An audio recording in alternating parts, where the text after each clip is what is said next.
Just forgot a little bit of something before Radiant we say team hello. pick. Okay, now we can officially say hello, ladies and gentlemen. Welcome back to the European Pro League Season 39. It's been a hell of a break, but we're ready to continue off with the final two series of today. First off, we have Habibis versus Baloo team, and afterwards, I do believe it was, Team Spirit.Acd versus Rune Eater's RE.Arise, aka known as Cheeky Mamoni. I'm gonna keep on saying this until the name wears off, because it has a little bit of a spice to it, and the fact that pretty much half of the casters can read their name makes it even more so funnier.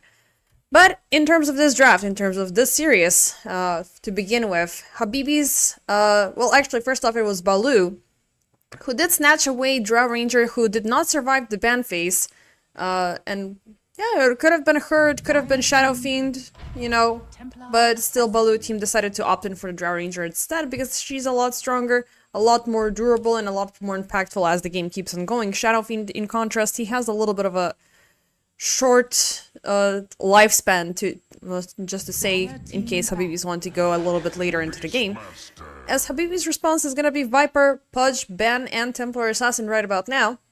Viper not necessarily a super counter versus the Drow Ranger, but he does make choices a little bit tougher for Baloo, because ultimately he is able to melt through targets really freaking fast, and Baloo, they're just closing off the remainder of the heroes that are currently pro-meta, that are pretty much falling down that description.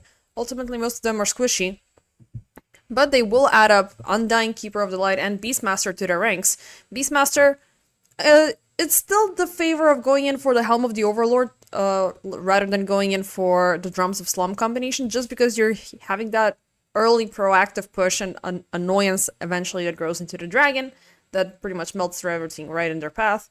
But I wouldn't, not consider that as an option because of the healing. It might make things a little bit better against the Viper. Keeper of the Light already has that built in, so pretty much there's gonna be a bunch of uptime allowed by Baloo and what they have currently. For the rest of Habibis, they're bringing in Pudge, second pick. Now, this is an interesting choice. Most likely it's gonna fall down the lines of a support.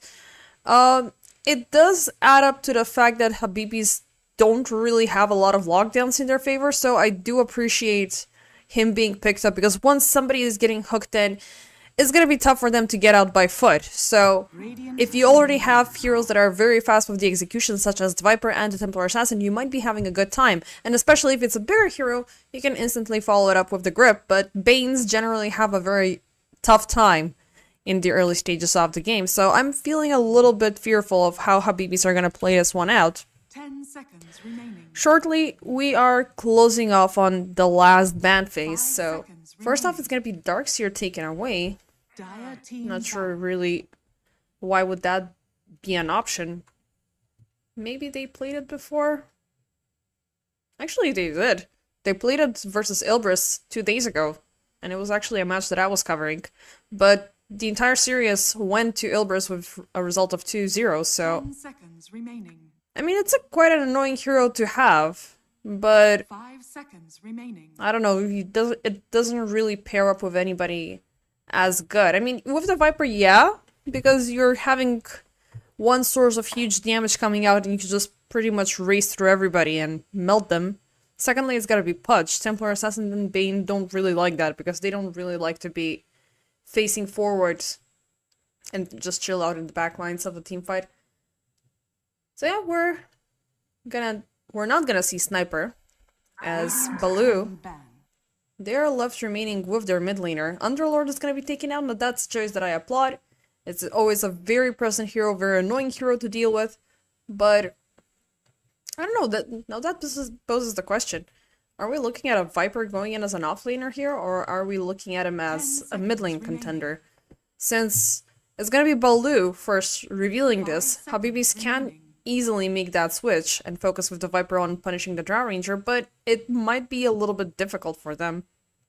Also, Baloo, they could opt in for the Scuttle to go in as a mid laner and take another support, just to amp up the pressure a little bit more.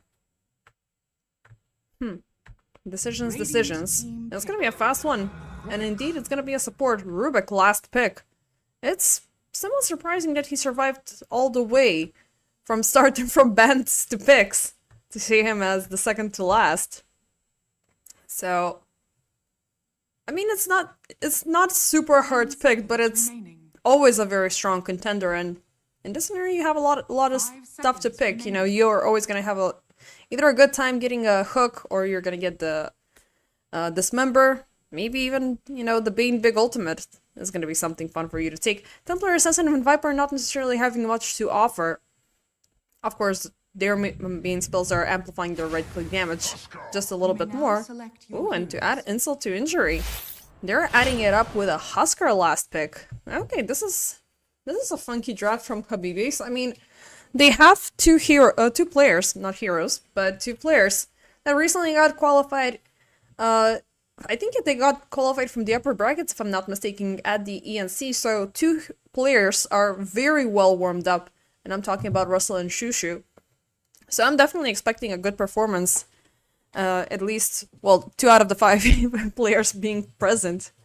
Not to throw shade onto Freaky, Mog, and Otto. They've had a very good performance, but, you know, one is the individual track and the small pairings that you can make up. Another is the whole general communication and the ongoing strategy and whatnot, because you definitely have a problem in your midst. Balloon, I think they're pretty close in terms of skill level, but the heroes that they opted in for, the Drow and the Rubik, they're kind of scary. With one, you do have the catch, with the other one, you do have the execution, and the magic, he's not a stranger to playing Keeper of the Light in the mid lane. So see, he can easily push through. There's a lot of things I don't like about each of these drafts. So I'm staying a little bit reserved in terms of who's gonna, you know, have what. But in terms of laning, so Shushu is gonna face off against Keeper of the Light. Husker versus Keeper of the Light. That's gonna be a little bit scary for Gandalf. But of course, one small misstep, it could be punished, because Keeper of the Light, he likes throwing the Illuminate, kill as many creeps as he can along the way. And if Husker is within the vicinity, it's gonna be tough to dodge those waves coming in. Another lane, it is gonna be Russell. So Russell is indeed gonna take the Viper as an offlaner just to focus on punishing the Drow as much as possible. By his side, he's gonna have Mog, so Pudge alongside with Viper. Now that is a scary combo. This is a very, very puggy draft that Habibis have brought into the mix, which it could be really good, or it could be insanely horrendous. Because they're burning, they're throwing acid everywhere. The TA, she's one of the most forgotten fast farmers out there, and it's for a good reason. Sometimes her scaling could be awkward. She does have a good kickoff farm, but if she's not on top of things, she's just being stalled out not to join a team fight every single time, because a lot of things need to be absolutely ideal for her. She's also not really good in the range department, so... Okay, please, why are you doing this? Why are you doing this, millennial? Well, it's not even millennial, it's Gen Z lingo. I don't know, I'm not as traumatized as looking at the term by, you know, the neuron activation it causes me just from listening to kids yelling at it at the streets. And I don't come from an English-speaking country, so it comes out as super weird. And especially when they translate it. So, enough banter, enough pauses. We are ready to begin. Habibi versus Baloo team, and of course... Wait, you're making tea? Oh, that's... Okay, that's another good excuse down the list. I mean, during this season, ladies and gentlemen, I've heard a new pair of excuses why players are not present, or why there's a pause. One was player needs to finish up a cigarette, because, you know, his hero got already picked up. He doesn't care, he can just sit at the balcony for a little bit and come back. Now we have tea time. So, Mog was making tea. Hopefully he's gonna disclose what kind. But yeah, Dota never gets stale. Especially with excuses as such. And, you know, then the fact that this is a lobby makes it a little bit easier for you because in real games you cannot pause before minute 3. So yeah, a little bit chiller to begin with. Otto, though, not super chill, though. He's gonna pretty much walk into Cute, get thrown back into the board. Nice meat hook, taking him back. Yeah, it's just a small, you know, fix of the awkward mistake, but he went in pretty much head first. It's like, yeah, it's just a boar, you know, usually these send out the bull fangos forward. There's not gonna be anybody here. And he kind of messed up. So yeah, now Baloo's time to smoke up. They will re-scout some of this area where Habibi were spotted out. But eventually it's gonna be Otto again. Demanchik, his smoke is gonna be popped, and again, the bull just making his life ever more so difficult. But on the other hand, we do have the Keeper of the Light, so let's see who's gonna get first. It's gonna be Otto indeed, 2 for 2. Top side, we have a skirmish. Russell keeping up the aggression. Mog misses out on the hook, and Cute. Oh, it's looking bad for this Viper. He's not gonna be able to execute the Rubicon time, and he dies as first blood. Oh boy, he overestimated his might. Cute with one swift telekinesis, throw him back. Mog is also to blame here because he missed out on the meat hook. And he will die as a package deal. KO it. Now that's a beautiful opening for a Drow Ranger. 2 free kills, free experience, easy money. And just keep on going. We're also definitely gonna have a tough kickoff, especially that Baloo are sticking here as 3. Okay, Mog, this time he hits the meat hook, but this contest is not for you. KO'd gets 3. Mog still committed. 10 more seconds until he gets the meat hook. He's kind of hesitant if he wants to proceed. Akamu takes him back, and 4-0. 4-0 at around minute 1, ladies and gentlemen. KO'd 3-0-1. Just to make matters even more beautiful for him. I guess at the very least one can say that Habibis have had the tension eased out on the rest of the lane, so they can at least focus on farming. Shoo. He's delivering a bunch of those burning arrows onto Gandalf, so Demanchik, he's gotta be careful. Even though both of them are dropping severely low, but we already have the Berserker's Blood passive being present, so that is gonna make Shushu's life a little bit easier. But question is, what will make Demanchik's life easier? The fact that he's a coddle is always gonna make him flexible, moving between the camps and the lanes. So that's always a good way not to be fully committed to the lane, but at the same time, you're not controlling the Huskar. So you gotta pay attention, you gotta be present, but every single time you do that, he is reciprocating your effort, but just for you. Down bottom, Freaky and Otto versus Cute and Cheapy Cow. Cute is gonna be thrown back into the Nightmare, right into Freaky's grasp. Do they have the damage? They do have the Blood Grenade though. One more strike, the crit is there. Nice telekinesis, but he's still ticking, but he's still alive. Cute trying by less than 40 HP. And from that entire endeavor... Okay, actually, he was just present for 1 kill, almost. Actually, no, he was present during all 4.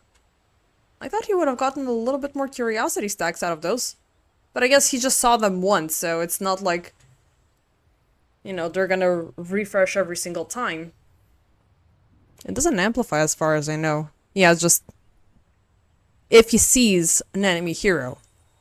It doesn't say, like, if there's an additional one, so warding is really important for Valve games. Topside, after that explosive minute 1, things are a little bit calmer.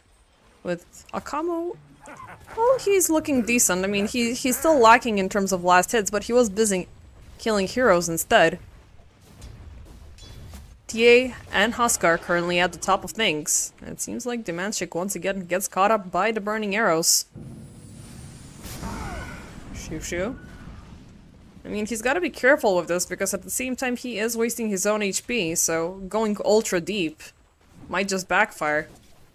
But thankfully for him, Dimanchik has pretty much no built-in healing. Unless he steps into the Illuminate at level 6 and, you know, something might happen, but level 6 is pretty far away from this point. And, yeah, he's already lacking pretty much a whole level under the Huskar. And we have seen what Huskar can do in the early stages of the game. Just get the life break, find the first target you can find on the map, the easier the better. Meanwhile, Russell having a tough time alongside with Mog, as the first tombstone used from Akamu will pretty much reciprocate the same kickoff from 3.5 minutes ago. Down bottom, TA not having the same luck, but she's alive and well and pretty much kept in control, but cute. He's looking for more. He wants to be as successful as he was topside. Mog. Ooh, they're gonna mess this one up with the nightmare, but still, they have him completely surrounded. And the poor Rubik is dead. First kill for Habibis. It was a good intervention from the Pudge, but I'm looking for more. And he's not at the same time at the liberty of leaving the Viper alone, because we saw what happens. But he's gonna be much needed across the rest of the map. And surprisingly, the Scuttle hasn't died yet. Meanwhile, Russell, he's gonna fall for yet another time. And thanks for the pause, so we can catch this moment right as it happens. Okay, is it now somebody from Baloo making tea? Did Cute just decide to go and warm up some water as well? Or maybe not. There have been some internet issues to begin with. KOed though, he did receive a couple of strikes here. But he's gonna survive this. He is ultimately fine. He can change the power threads if things go way too dire. Akamu already used up the soul rip, so it's gonna be another 14 seconds, but for 14 seconds nobody's gonna show up. Mog, he's rotating towards mid, in the lookout for Dimanchik. And obviously this Cuddle is scared, and having a Pudge present on the map, it always inflicts this passive fear. If he's not, you know, within visibility range, if he's not within a lane, just pray that it's not you that he's after.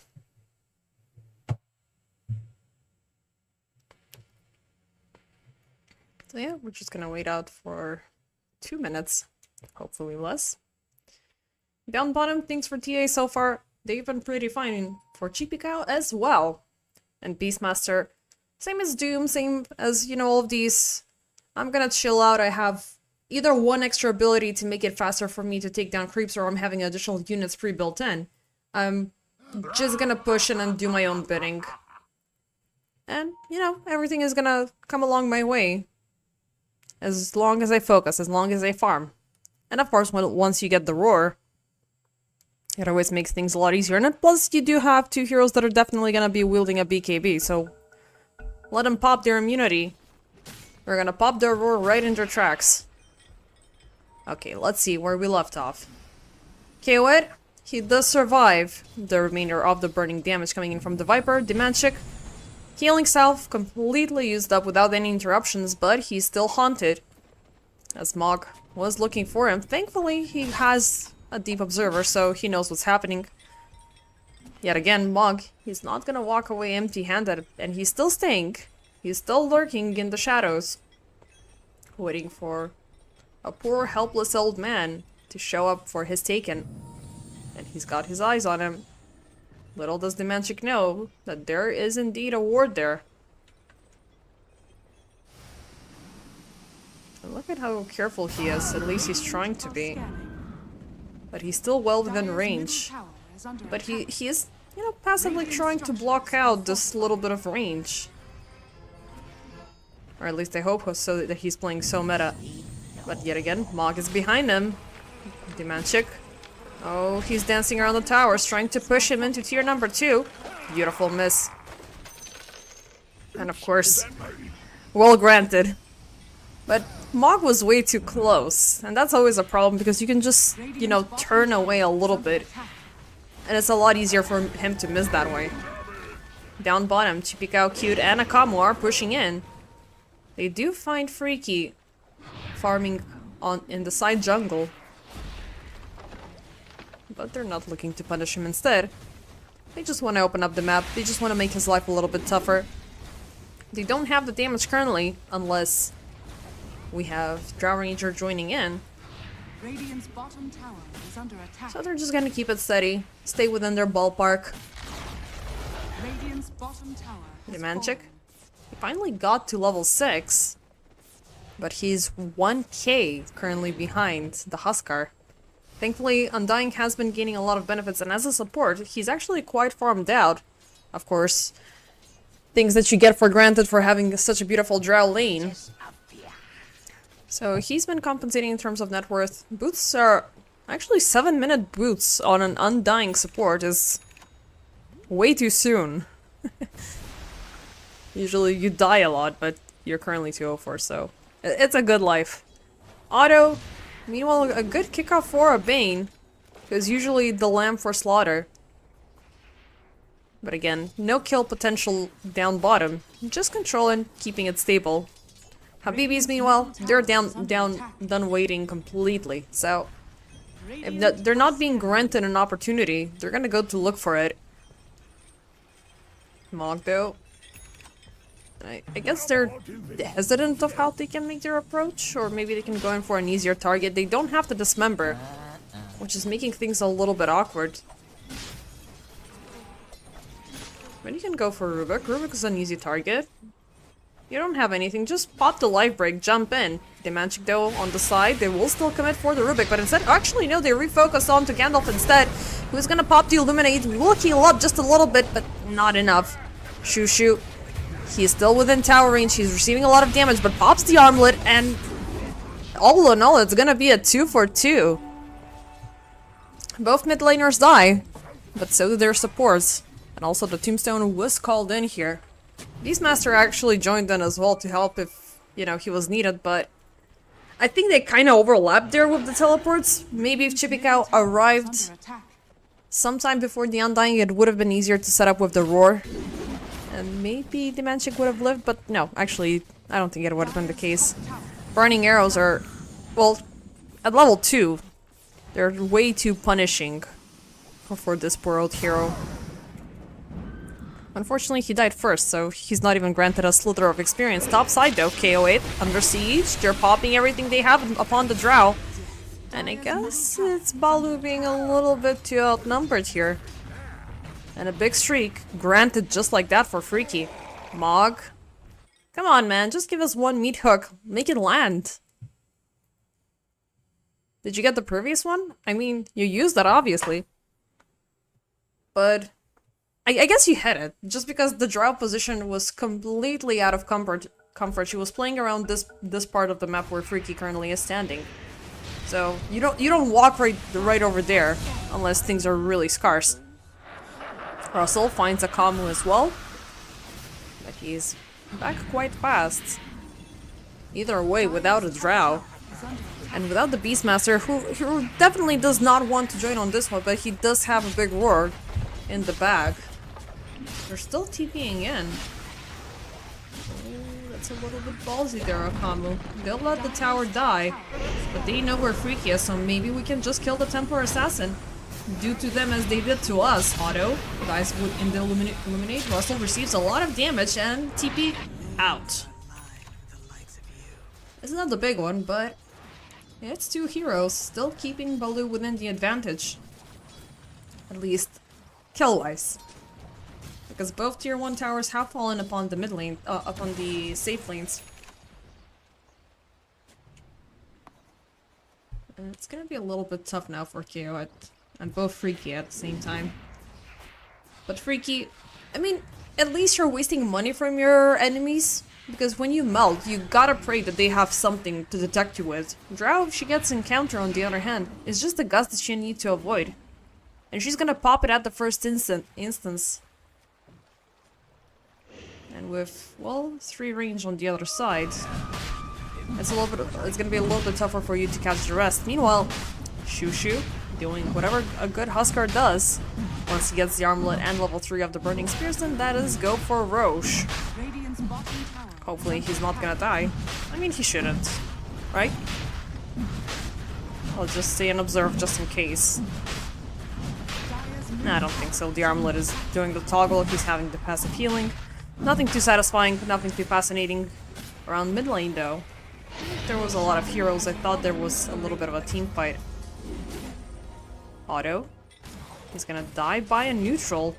Presumably he did deny himself against KOed, who Radiant's middle tower is got under pretty much attack. surrounded, but he almost fended off both. I mean, he did successfully fend off both of them. But those could have been kills. Radiant's middle tower has fallen. Triple smoke. Habibis, they have walked away with many victories so far. Utilizing the best out of their draft, they're really warmed up. I mean, even though they haven't gotten a lot of kills, these heroes, they're pretty much right about to burst, and Baloo better shut down that opportunity. And they're looking for it. The supports, and just the supports against Freaky? Not sure if I want to do it as such. You need the damage. You do have the tombstone, so the tombstone is definitely gonna break through the refractions really fast.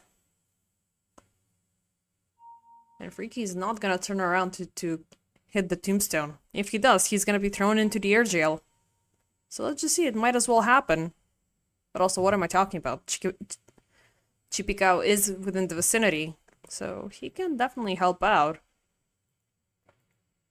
Oh, recipe coming in for the Helm of the Overlord. That's gonna be good. Okay, Akamu, cute. They're staying patient, they didn't jump instantly. But they're still keeping an eye out on the TA, but Auto shows first. Okay, that's an easier target for the Tekken. Okay, that explains it. You had the Viper Strike, cute. That explains why you felt so ballsy. But they don't have the catch. Auto will reset the small pickoff. And Akamu will be dropping the tombstone for it. Meanwhile, Shushu finds Kyriet with the solo execution onto the Drow. Ooh, that's a little bit scary. Mog, nice catch on Chippy. And he's not gonna be able to pop the roar here. Gets taken down. He tried to use the Centaur for the AoE stun, but he got completely outnumbered. Habibis, they're moving really fast. And collectively and actively as a team, Auto, again, beautiful save. Akamu right now under siege. He has the Pledge Golem popped up, but Wrestle from the side, running low on mana though. Still within the puddle. He's broken. He's looking at least for one kill as Mog is still caught up by the zombie. There's gonna be one. Cute. However, he's gonna die with Akamu. It's gonna be a package deal. Auto. Ooh, within the Spirit Vessel. Money and bones. So what's the verdict? Drow did die topside, and we did see, I think at least one more died there. Yeah, Chipikao also died. Actually, it's 4 for the price of 2.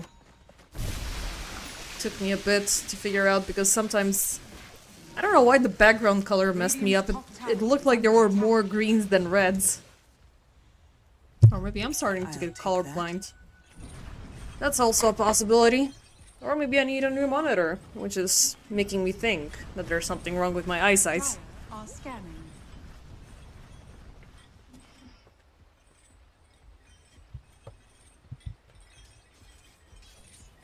So yeah, 14 minutes in, it's 9/3, with a very slight, very slight, less than 1k net worth favoring Habibis, but they are currently on the rise. These last couple of team fights, definitely Baloo are making mistakes here. Not necessarily in terms of their draft, but in terms of their laning and in terms of their pickoffs after. They lost the Drow really fast, as she got completely surrounded by Shushu. The Manchik had a very tough lane. I mean, the Huskar was completely a wild pick, and there was no mid laner for him, you know, to counteract him. They had the last choice, and that's what you get when you pick a Coddle. But they did take out the Darkseer for some reason, and I mean, aside, yeah, they've seen it before. That doesn't necessarily mean it had a good time.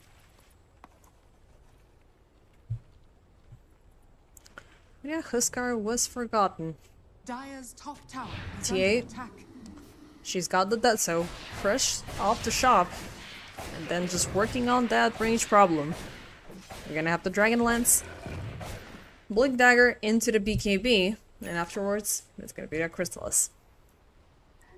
For Huskar, what's your shopping cart looking like? Well, first off, it's kills. And then afterwards, it's a shard and a BKB. But rushing those BKBs, unless you get the Beastmaster every single time, it's gonna be a problem. And, oh, he is... Well, yeah, one thing is the lag. The second thing is the fact that he lost the Aegis. Was it because of a tick? Or a zombie? Wait, where's he didn't drop the tombstone? No, he didn't. How did he die? What from? Or the decay is still ticking. There's no way. No, it doesn't work like that. Well, he died from something. Definitely not the armlet. The armlet needs to bring him back to just 1 HP.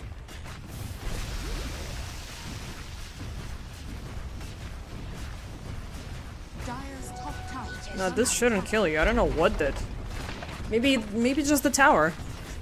That's the only reasonable explanation. I mean, yeah, he's falling down to 15 or less HP, so 1 tower strike is just enough. Meanwhile, Mog, he's gonna find a lingering Rubik in his jungle. What are you doing there, kind sir? Are you there to die? No, I came here yesterday. Yeah, I mean, obviously there's gonna be vision in the enemy jungle when you're pretty much walking into it. Akamu, oh, Mog, found another one. It's gonna be Chipikao, and he instantly uses up the roar. Freaky, with the very last second blink before the zombie connects. Russell within vision. But he used up pretty much everything. Even he used up the Elder form. That's an overcommitment for just a support pudge. I mean, yeah, he's definitely a playmake, he's definitely setting things in motion, but why everything on the pudge? I mean, okay, yeah, you have four ranged heroes on the other side, so they're never gonna come even closer. But they know you got nothing, so they can just hunt you down. Regardless, it's currently the creeps doing the heavy lifting. Habibi, they're regaining their strengths, they have their pudge back, and Otto, he's gonna show himself. Putting the Undying to sleep, but it's just gonna be a setup for Russell. No golem, no tombstone, no nothing. Free creep is please. KO'd though. He gets the multi-shot kill. Well, actually, it's Chipikao and the birds, but KO'd helped out here. So it's just 1 for 1 after they decide to reinitiate on both ends. The fact that things slowed down in terms of pickoffs and skirmishes, it's ideal for Freaky. And of course, those little interventions here and there, those one fights, those killed supports, they're making his life a lot easier. And Shushu, he's looking to facilitate, well, maybe something more, but he's gonna jump in and get bursted as zombies are right behind him. Well, yeah, you did your time bullying Grandpa, but now the nephews came to visit the house, so he's not gonna die that easily. Well, facilitating kills not happening. Just instant death. But such is the name of the play for Huskar. He's really good to begin with, but what is your follow-up? Next up, yep, survivability is definitely a good check, but again, the Beastmaster is so freaking good in this scenario. And he's well farmed up, so Habibis, I don't know if I want to say they should rejoice the time that they have currently winning this early game. Well, not necessarily winning, but knowing their strength and knowing when to deliver it. But they gotta start pushing further. They gotta be a little bit more aggressive because every second, every minute will matter. Nightmare, Akamu gets thrown back, but they won't get the dismember off. Otto's still in a tough spot. He's looking to set things up for Chipikao to die, but he bounces off. Akamu, dismember now onto Akamu, but KO'd is shooting from down, and both of them shall die. Good effort, good strike from Baloo. Illuminate melts down through Russell. And I have a taste of my medicine. Freaky trying to run off. That is gonna happen. As strong as they might be, they're a little bit limited in terms of lockdowns. Maybe if Cute had the telekinesis within range, it would have been better, but he didn't opt in for an ether lens. Instead, he opted in for the distillers, and it's gonna be a bling dagger afterwards, which bling dagger is 10 times better for you to close the gap. Tormentor time. And Balu, they don't hesitate. They have their opening items, they have enough experience. I mean, yeah, getting to those level 14s on the course is what primarily makes a difference. Level 15 though, it is around the corner, so... Well, either looking at... It's still an interesting choice here for the draw, either the multi-shot cooldown or the attack range. Attack range might be good because you do have additional range heroes. And you're pretty much getting that passive addition, which both TA and Huskar don't like. Dire's middle tower is under attack. How are they looking in terms of range? Well, she's currently at 580. Drow currently... Well, she's higher. But I would recommend for her to just keep it up.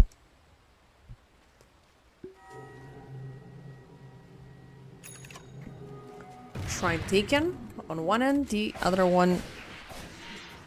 Well, when it was claimed, I guess... No, it shouldn't have been. It spawned like 30 seconds ago. Yep, it's still up. Nothing in terms of information on the side. But yeah, Chipikao. We have the Helm of the Overlord in action. Yeah, of course. We saw what happened down bottom. Now it's time to replicate the same efforts around topside with the granite golem. Habibis, they're trying to utilize whatever map space they have. Because right now fighting is kind of tough. In this draft, I mean, it should have been a little bit more proactive. They found their upper hand, but now this downtime is very much worrying me. Because, again, yeah, the T is gaining a lot of benefits, but you're losing the might of the Huskar. You're gonna start losing this entire game. Because this is not a... It's a fun, funky draft, but as time keeps on going... Not really sure if it's a long-term winning draft. Radiant are scanning. Everybody starts getting melted by the coddle. Beastmaster is becoming a problem. A lot of cone spells on both sides. Well, on both sides. On all heroes for Balu. And they're looking to make a move. As Roche 2 has already spawned. Mog. Riki already using up the blink. The Manchic revealed first, but they will make the jump on the big one. There's the roar. It's gonna be 4 TA only. Meat Hook back. Chipikao gets taken out. Can they move Riki out of harm's way? Nightmare. Nope, they're actively just dragging her back. Kawet finds Mog. Another multi-shot. Where is she? She blinked away? How did she blink away? How was she taken back? Was it... I saw the Nightmare, but she was pushed back. The Hurricane Pike is not on cooldown. How did she... I'm pretty sure she blinked away. I mean, the blink is still on cooldown. I am so confused right now. That blink dagger should have been on cooldown. I mean, she was getting stricken. But yeah, I mean, it's 3 seconds the cooldown, but... How did she end up using it? Well, Dota is a game of mysteries, I guess. Or maybe I'm just gonna need to look at a replay because that was just really unreal. Okay, going back where we left off. Aegis claimed for the second time, this time by KOed. But Habibis, they're gonna try to put a stop to it. Akamu gets caught up. Again, the meat hook does not land. He's gonna find a safe angle. Well, not really a safe angle to TP. He's gonna be put to sleep and destroyed. But he doesn't care. His friends are not gonna miss him. Even though he gave away a pretty big amount of gold to Freaky. Dire's middle tower is under attack. Let's see now if the rest of the team finds something interesting. Shushu got spotted out. Can they kill him while he's on cooldown? Nah, they cannot make the reach, but they're looking to it. Chipikao, jump, access, roar. Oh, they got him. Multi-shot, meat hook again with the miss. This is so tilting. Mog, what are you doing, my friend? I mean, either it's panic or it's just like miscommunication. It's just stop, don't move. You're not gonna die if I get to save you. So yeah, that was the fall off Shushu. Radiant's middle tower is under attack. And I think there's gonna be a lot more where that came from. Dire are scanning. KO it. 3 minutes left remaining. Bottom side pushed out. Mid lane. It was pushed in as well. Actually, it was just one tower, my bad. I thought it was two, but no, actually it was Shushu that took mid earlier. That's why Baloo got so angry and offended. Mog, oh, cute, showing him how it's done. Great catch. I mean, yeah, this is definitely tip-worthy. Now they're getting in their heads, because this is a very tilting experience. You want to play things that way? Sure, we're gonna play on the same note. Fortification is available, but they're not gonna use it against this Roche banner. Because ultimately they're wasting their pretty much last line of defense. Cute. Well, second time is not the charm. KO it. Still standing right in the middle of the puddle. And just keeps on hitting. Not a single worry in the world, even though he had a little bit of a tough time about 10 minutes ago. But his game began as 4-0 at minute 1. So it was a good start. And so far it keeps resonating as the game keeps on going. Freaky though. He's still trying to build up that damage.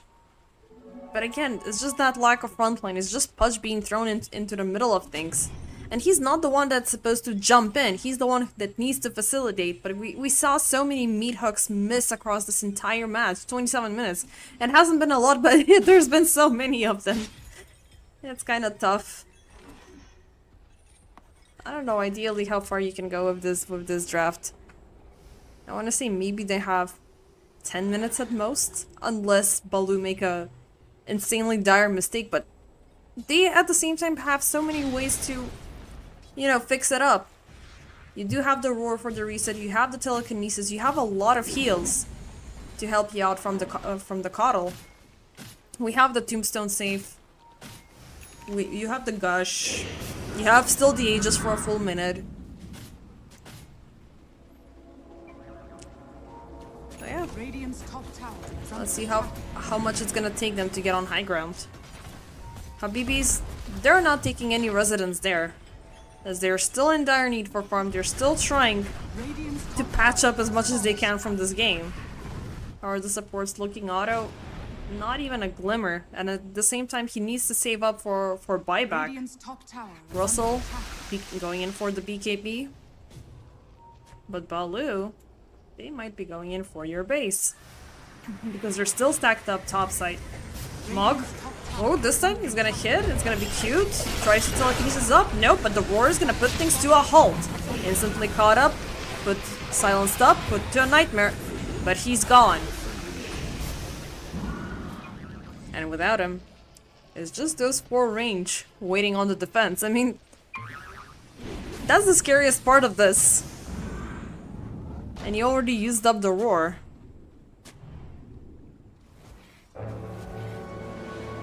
But nothing to worry about. Habibis? Did they get scouted out? Oh, Shushu got spotted.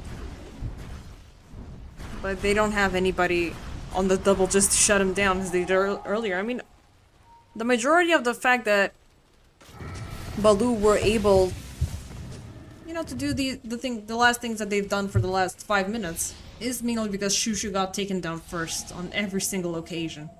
Dire are scanning. And he's this pretty much the scariest hero out there.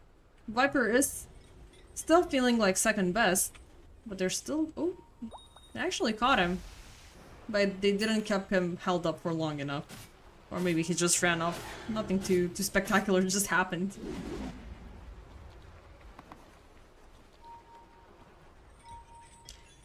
Okay, Habibis. Show us what you got. You're gonna smoke up. They find cute. Tumble toy forward. Mog is not at the right angle. Not even to consider a meat hook.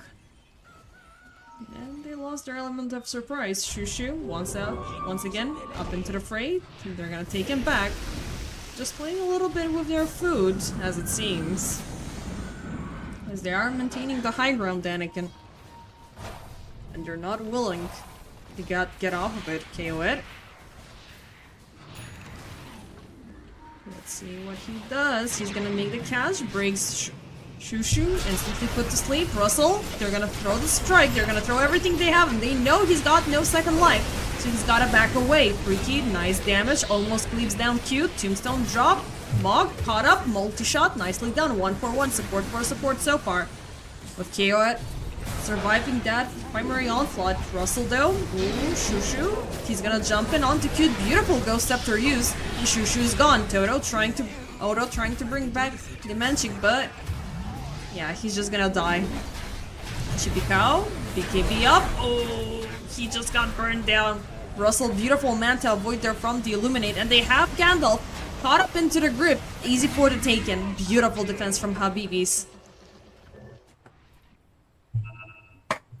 As much as keeping up a big team fight is a problem, maintaining high ground is indeed a lot easier for Habibis. They were just pretty much throwing projectiles up from high ground, even though they did suffer a bunch of awkward losses.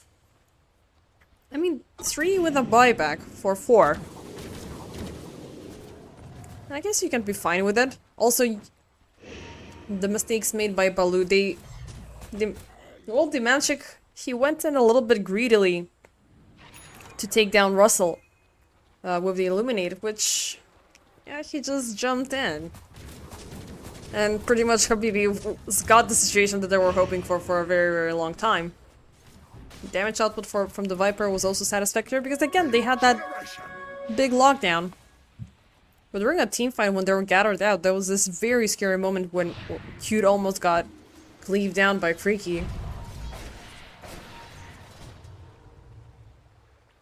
Habibis either need to, well, start building up Mog to be a little bit more sustaining, but again, he's a support. He's not gonna be making Crimsons all of a sudden. Or he's just gotta accept it. I'm gonna be the sacrifice every single time to bait them out. Dire are scanning. Because even after this defense, Baloo, they're still at a lead. They've pushed on bottom side completely. And I guess they're hungry for more. Mid lane, we have Otto walking under the Sentry Vision. Cute, instant jump in with the roar. Well, there's your dieback. But it's 33 minutes in, so it's still... It's not 90 seconds, it's far less, it was 70.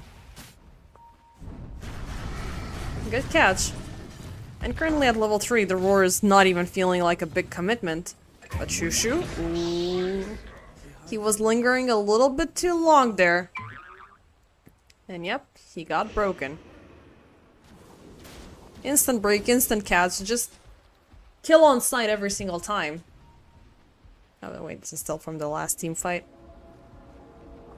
Let's see. Yep, we got the update. Not sure when the live break happened. But regardless, 3v1. It's not a good contest. For a second there... Under attack. I'm not sure, it was... I think it was the Manchik, yeah, because he's the only one that has Boots of Travel. Who was lurking around bottom. But he pretty much lured out Habibis in the wrong direction, as it's gonna be Baloo once again going in for Roche number 3. Of course, they're gonna give it to the Drow Ranger. She's... well, I mean, nobody has a buybacks, but they don't care about buybacks anymore. We're just looking for that one last final push. Even though I'm still standing by the notion the further this game goes, the stronger Baloo will be. The only thing that is indeed scary here is Freaky. But again, with a draft which is functional when it has this 1 or 2 ideal scenarios, I'm not really sure if it's gonna be ideal to keep up with the game. But again, it's the same situation where Habibis are having a little bit better of a time and thus defending high ground. Chippy Cow. And they're trying to push in across all sides as much as they can, without necessarily giving away the dragon. Bottom side though seems to be the most problematic one. And this knight has fallen, Habibis. They're venturing a little bit out into the open. Because them, of course, they don't like any downtime. They like to farm, they like to kill. And they have eyes on KOed, who's got backup if he gets jumped upon. Radiant are scanning. Oh, maybe they found cute. Yes, they did. They saw the Rubik. Can they get the catch? He's jumping in forward. Beautiful blink away. Telekinesis right into the gate. 1, 2, 3. Off they go. Time wasted for Habibis.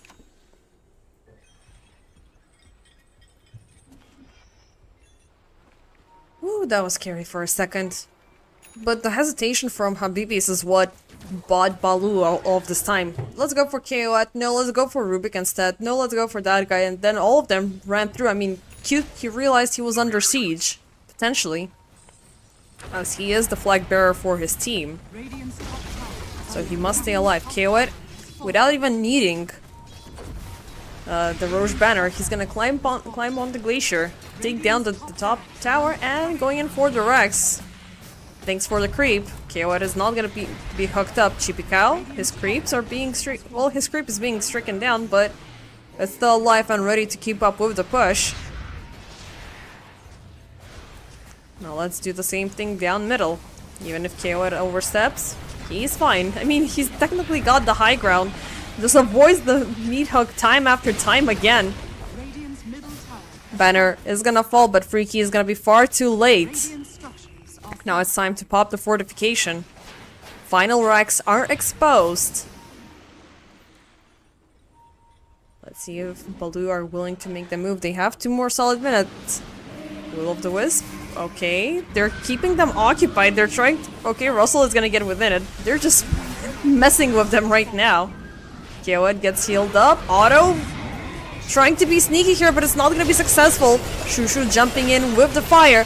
Gets caught up. Meanwhile, Dismember in the back. Auto, Shushu, both of them will fall. Mog will die as well. Akamu will die by the hands of Freaky, but Freaky, it seems like he's all by himself here with Russell. Gets broken. He's alive only because of the BKB, but not for long. Dies by the multi-shot. Buyback called up by Mog, but all of them are dying in. It's a KOed on a rampage. Very nicely done. And there's the GG being called out. Even though Freaky, well, he did deal enough damage to take down Nakamu, which is the only target that you don't need to even bother. I mean, yeah, you need to address the freaking Undying mid-team fight, but he's gonna be back. Like, you know, that Simpsons kid trying to throw Barney out of the pub.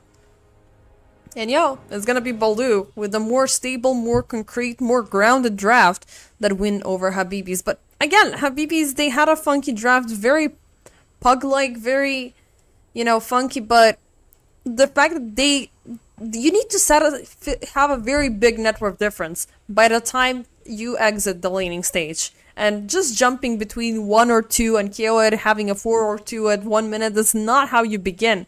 They were basically trying to compensate their losses for minute 1. And Drow just ran over them with no problem whatsoever. Still, this series is far from over. Maybe Habibi will step up with their draft, and hopefully Balu, they will not, you know, overestimate or underestimate actually their opponents by having the first mag victory as it happened earlier. So, see you after the break.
And ladies and gentlemen, we are back with game number 2 between Habibi's and Baloo team. As a sign of respect from the last game, it's gonna be a ban out both of the Huskar and of the Drow Ranger, both from the side of Baloo, as they will opt in for the Keeper of the Light once again, granting it to Demantic. So thankfully, it's gonna be a lot easier for him to actually play his lane without the Huskar. But regardless, they're gonna be the ones bringing the toxicity this time. It's gonna be Shadow Fiend alongside with the Bane. Oh, I was about to say Bane Elemental, but then I realized a lot of people may or may not know that that was his former name a very, very long time ago. But yeah, before I dive into nostalgia, we have Puck also added to the ranks, so it's a very... Actually, this is gonna rotate Cuddle to be a support, so this is gonna be Demantic going on Puck, and then we have Bane and Cuddle as supports on top of the Shadow Fiend, so that's at least one lane that is gonna be a little bit on the suffering end. I really don't want to have to face against Keeper of the Light and Shadow Fiend within the same lane, especially if I have a little bit of a problematic offlaner with staying up and alive.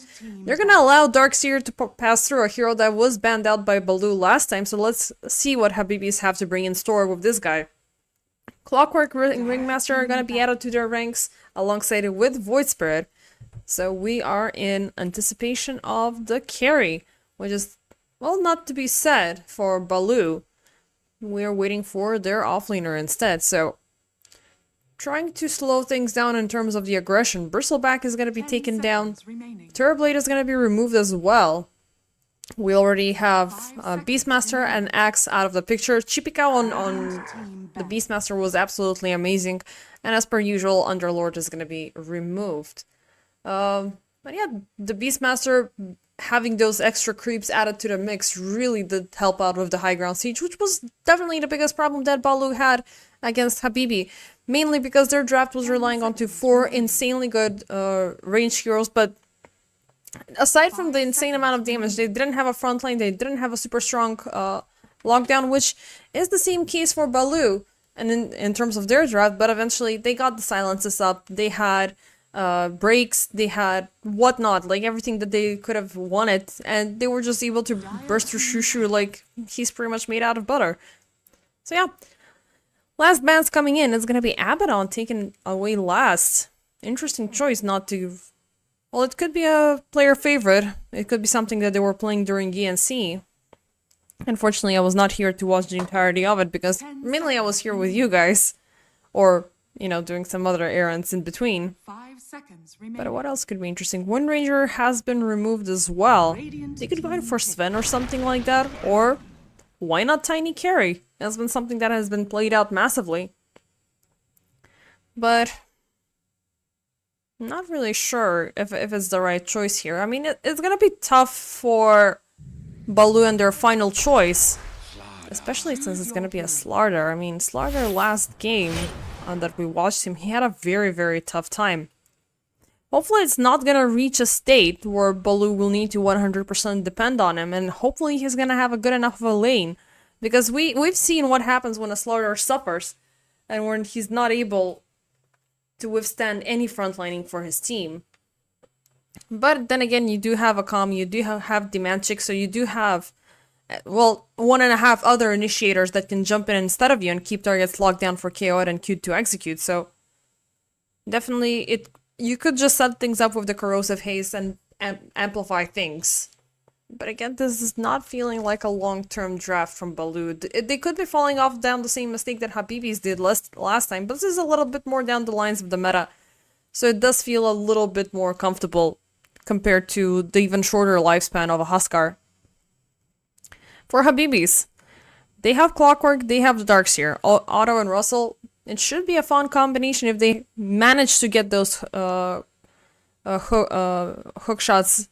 Well, I wanted to say something about Mach here and his meat hooks, but it didn't really work out. But it was as devastating to watch as my attempt to land the joke here. Hopefully Mog will have a lot better of a time with the Ringmaster. Again, you do have a little bit of a skill shot to deliver there with the Impalement Act, and hopefully it's not gonna be as bad as the meat hooks. Mid lane, we're having the Void Spirit against Keeper of the Light. How can you carry hope Are you making another tea? Come on!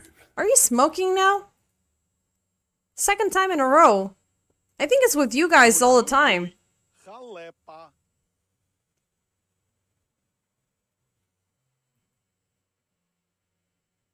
Jesus. I should talk about admin about this one. You cannot have a smoke break before right after the draft. Like draftful was so freaking stressful.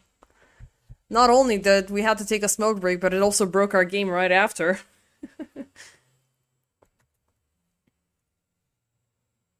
And yeah, no, they're just doing a quick refresh. Even though we did have I think it was a game-breaking bug that most of the players were not able to sell items via the quick sell option.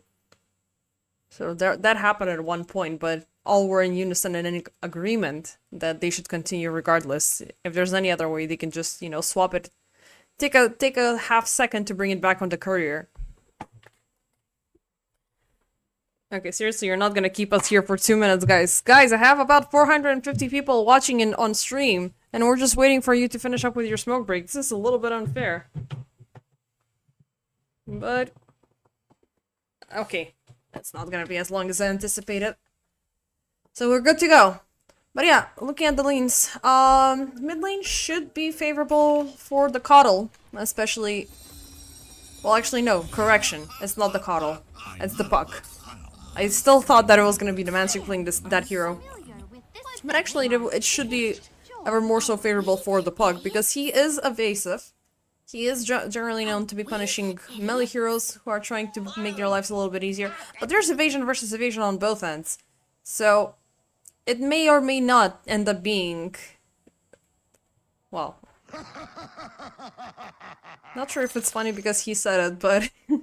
or if it's actually true. I mean, sometimes there could be internet and electricity issues everywhere around the world.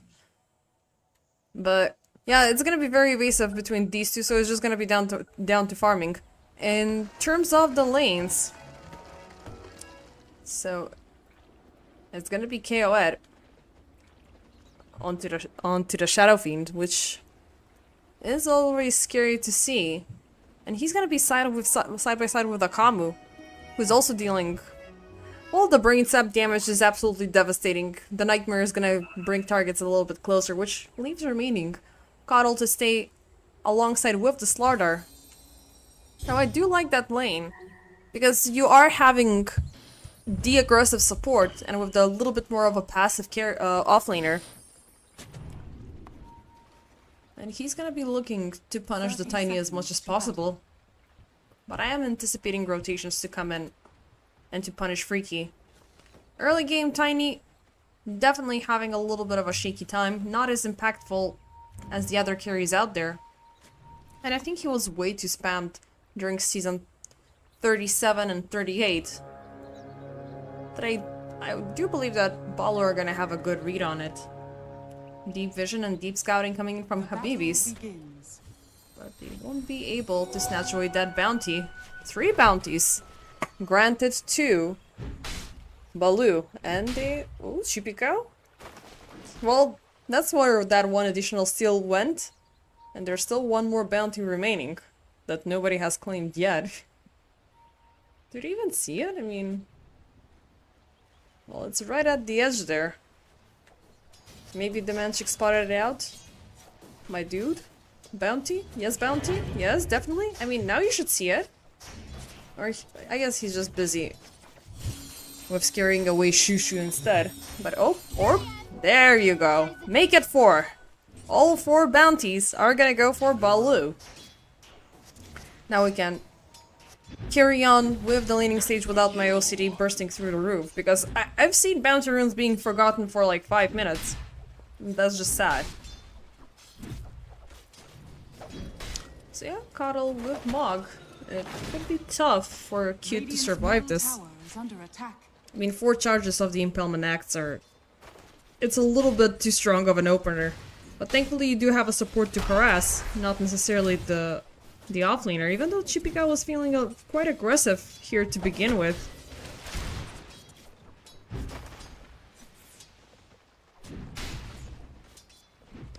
Bottom side. Let's check on Russell and Otto. I mean, it should be somebody dying if they catch them into the cogs, because both KO'd and Akamu are really, really squishy to begin with. But getting close and personal to a double range combo is... It's not only tough, it's almost impossible, unless Akamu decides to overextend, but he's gonna bring the Nightmare, he's gonna bring him back to KO at one race, cogs for the defense, they still have him within range. Battery Assault, trying to slow things down, one more strike, can Akamu get it? And there's the first blood being drawn. Radiant's courier has been killed. With the potential risk for it to have happened topside as Chipiko has dropped low. But a good start, Has been killed. and a very, very big diva for the Clockwork. As on the long run, Clockwork is gonna be one of your prime initiators until Freaky gets online. And maybe you can work it out with the Void Spirit. But definitely not with Russell, as Russell's overextension was quite costly. I mean, again, you can never get close to these guys. You gotta avoid combat and try to find safe farm, but ideally, that's the case. Reality, it's not gonna happen. Akamu, he's just gonna draw you back. KO'd is gonna keep hitting you down. As long as he has mana for it. But definitely a scary setup, and Darkseer, who does thrive on actively farming with the Iron Shell, might never even get a creep up close. Otto. Oh, that's a little bit awkward there with the wave pool. He didn't even manage to split the wave. Well, at least he did manage to land in some denies, but KO is currently with 20 last hits and 5 denies, so you go do the math. Chipikao, a little bit too far of a venture coming in from the slaughter, but cute. Going in for the push. Freaky used up a little bit too much there. Was it the Lotus that he was after? Maybe. And it looks like... Well, actually it hasn't been used up. Freaky claimed that afterwards. Cute. Dancing around the trees. Mogs. Keeping up with the harassment. I mean, this is a very tough hero to lane against. So at the very least, Habibis, they do have one lane protected actively. But Cute, he's not taking no and passive play for an answer. He's looking at Shushu. Trying to drop the Remnant. And he's melting. And he's gone. He did get the water rune, but... Yep, he was not able to use it up to its max. So on the other end, Akamu had arrived just to make sure they have both sides covered up. Radiant's bottom tower is under attack. 3-0 so far. We might be looking at 4 as Otto is playing a dangerous game, and so is Russell. They were trying to utilize this downtime for Akamu to maybe walk around KO'd, but nope. Everything is within reach, and everything is just dead. Otto still courageously trying to keep the creep wave occupied. Gets a courier. Akamu, 1 kill topside. Chipikao, finally he will perish. Cogs drop down. He's still keeping the creep wave somehow, but eventually he will need to give it up. Maybe, just maybe we're gonna see Demanchik joining in here. Guys, we're having a chase, but Demanchik is like, nah, buddy. You take care of yourself, I'm already pretty low. This is your chase. And they're still going. Why is this so exciting? Okay, Otto eventually, he breaks out the chase by throwing some cogs back. Topside though, during this, we missed out on Chipikao's death, which one might anticipate it was just a bunch of impalement acts with a toss avalanche combo landing. And it's an assist for Freaky. Meanwhile, oh cute, Otto's rotation, it is gonna pay off. 2 kills going in for the Habibis. But can they get another one? Can they get Chippy? Nope. They're not willing to overextend because mid lane is where they might have any problems. Well, some problems. Demanchik very close towards getting that Dream Rift. And there it is. Shushu put to sleep. Can they connect it? Coil? No coil? Demanchik?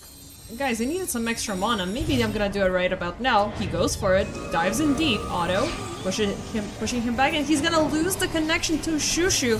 Only keeping the Clockwork, and the Illuminate is gonna miss. But they will get the kill. With a little bit of a struggle. Meanwhile, KO'd pushing down bottom. So that's one portion of the map made a little bit easier. How is Darkseer looking in terms of farm? That's the big question. Theoretically, he should be really good, but in reality, it's not looking that spectacular. Dimanchik, that's an awkward overextension from the puck. He wanted to get Mog, but he's not gonna get it. That was just... I mean, it's just puck things, of course, but you're still way too early in the game to be able to spam your abilities and then just pop the face, pop the orb, pop the face, pop the orb, get the silence. Chippy Cow, nice secure of the shrine, same as KOED on the other side. Akama, however, will not be as lucky, and KOED as well. Oh no, he's completely surrounded. Ooh, beautiful interventions coming in from Habibis. Once again, we are seeing that extra bit of momentum coming in right after the laning stage is over. And currently they're keeping things equal. Chippy Cow definitely having a tough time. Dimanchik, well, quite decent. I mean, given the fact that he has been a part of 2 kills already. One death, unfortunately. But as expected, it is KO'd. He's got the Falcon's Plate. He's gonna go in for the Mask of Madness. Just to make that right click a lot more annoying to be dealt with. And of course it's gonna be Hurricane Pike right after, so Habibi's currently on the move. Trying to hinder any jumping efforts coming in from Baloo.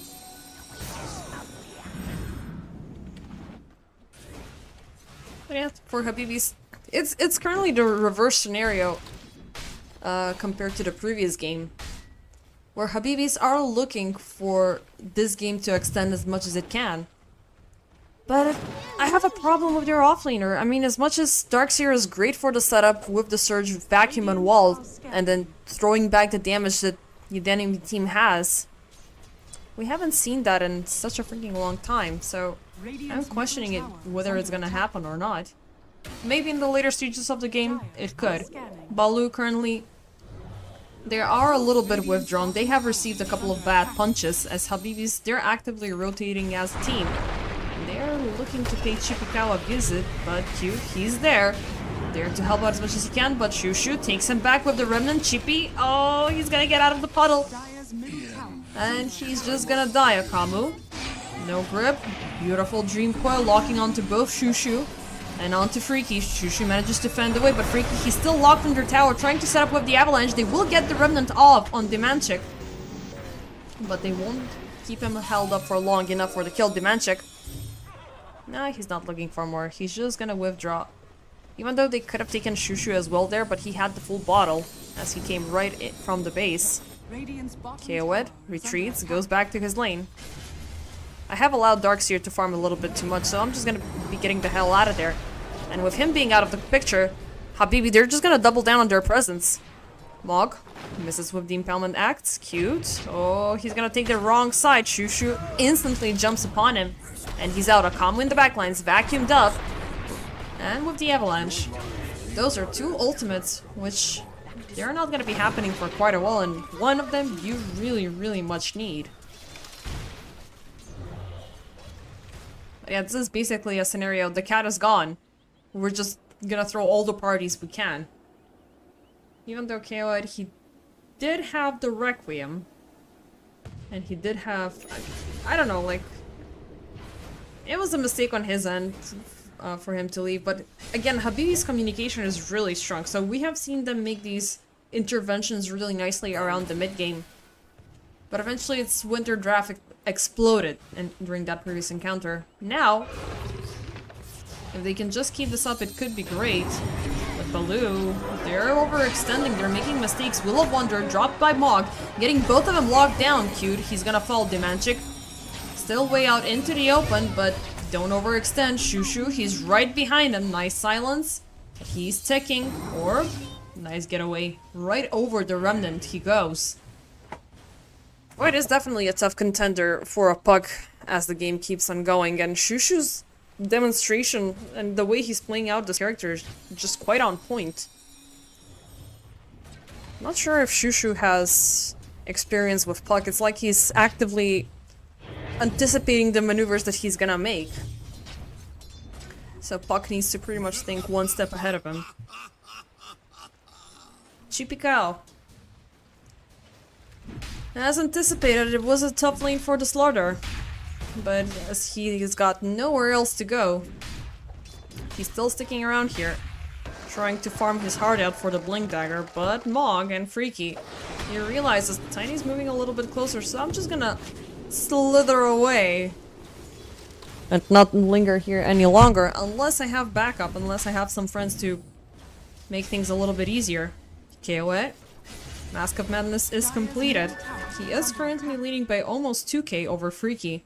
But let's see if something changes. The Magic around the mid lane. He makes a catch onto Shushu. Oh, Tame the Beast with Cogs. They have both of them locked down into the wall. The setup is amazing, but nobody seems to be dying just yet. Shushu, however, will die by the hands of KOI, who decides to join in.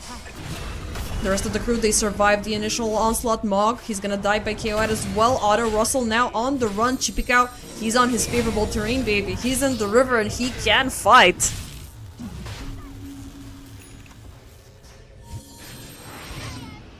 And Russell, Akamu caught him up as well. It's only gonna be Freaky to stay alive. Dire's middle tower is under attack.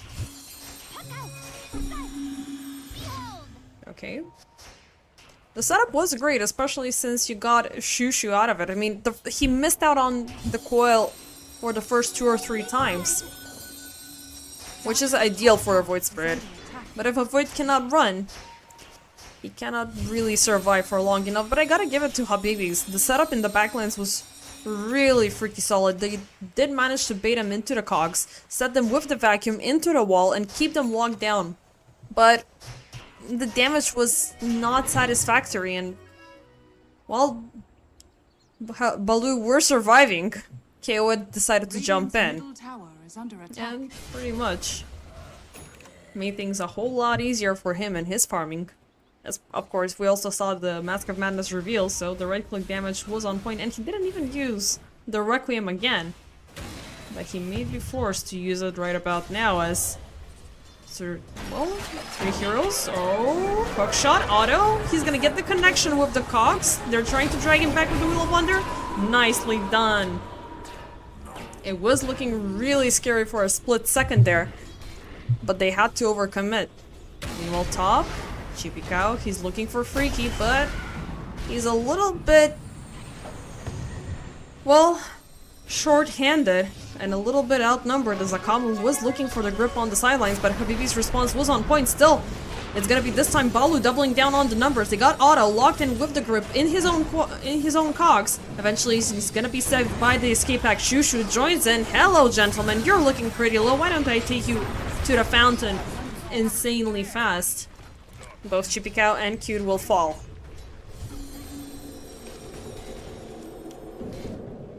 Nice takedowns. It's been back and forth with so far Baloo having the lead, mainly because of KO's presence, but those, well, KO just died. And that was a very big streak handed back. Ooh, who got the streak actually? It was Shushu. Oof, that's a big one. But we've seen what happens when Shushu dies. Question is, when Baloo, when will Baloo be ready to dictate the team fight and to dictate all fights as they keep on coming? Because right now, they're just actively responding to Habibi and Habibi's aggressions, and they're taking fights in very awkward places, the ones that they're, well, somewhat successful at. They've been fighting under tier 1s at all times. And Chippy Cow, once again, the fact that he's AFK farming here every single time, it is a problem. But actually it was not that big of a mistake. Now I'm seeing that they do the misalignment between the cogs and the Wheel of Wonder purposefully, because the character model is gonna be stuck between the cogs and not necessarily moving in on one direction, not necessarily moving in onto the other. And even by the time the Wheel of Wonder is over, you can just kick them back and or push them in regardless, because they're still within reach. So it's a clever tactic that Habibis are delivering here. I completely ignored that that could be a thing. But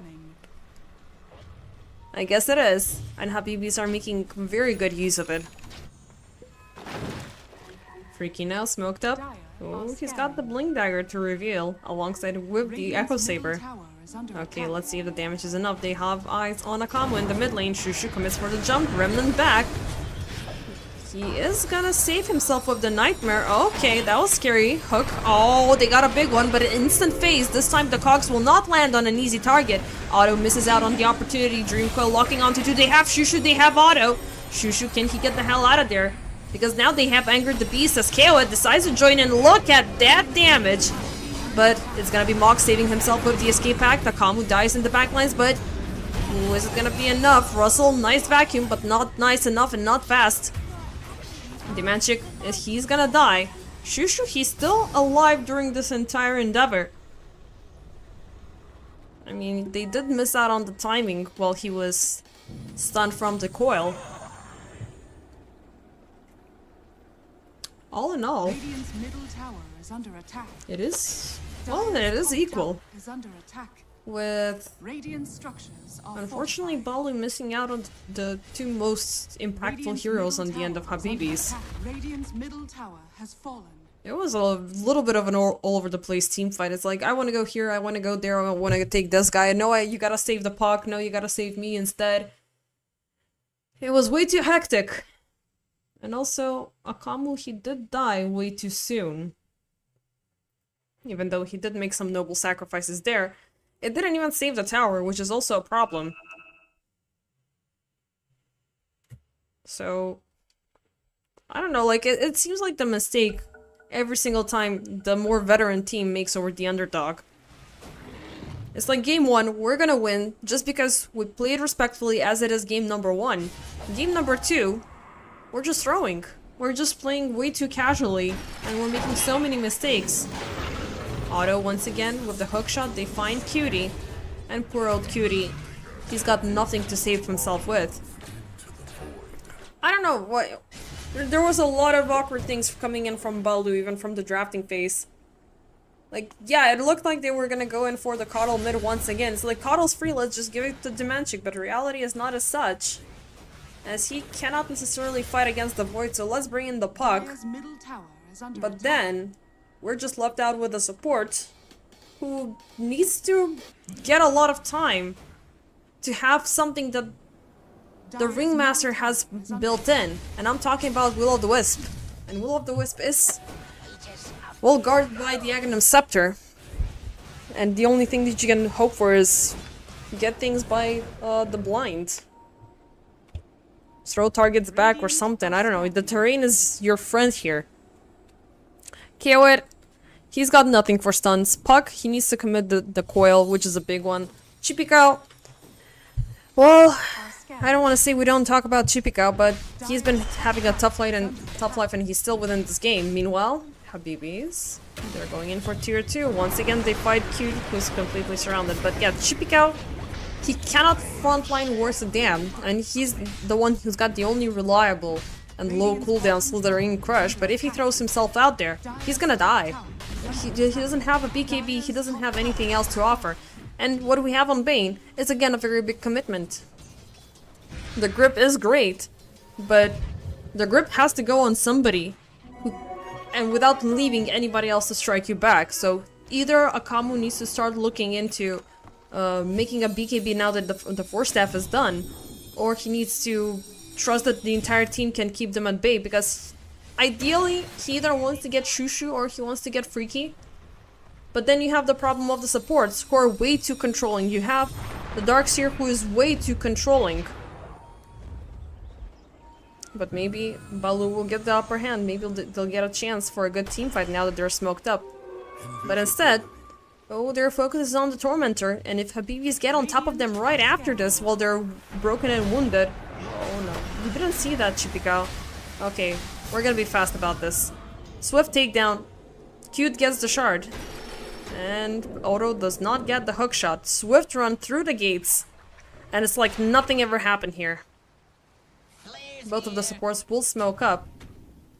But they're gonna be a tad too late, or a tad too early, for the Shrines of Wisdom. Akamu retains his position. Cute goes in for the Deep Vision. And team, they're looking to inflict as much pressure as they can topside as Chippy-Cow, though. Don't play bait anymore, just take what you can and get the hell out of there.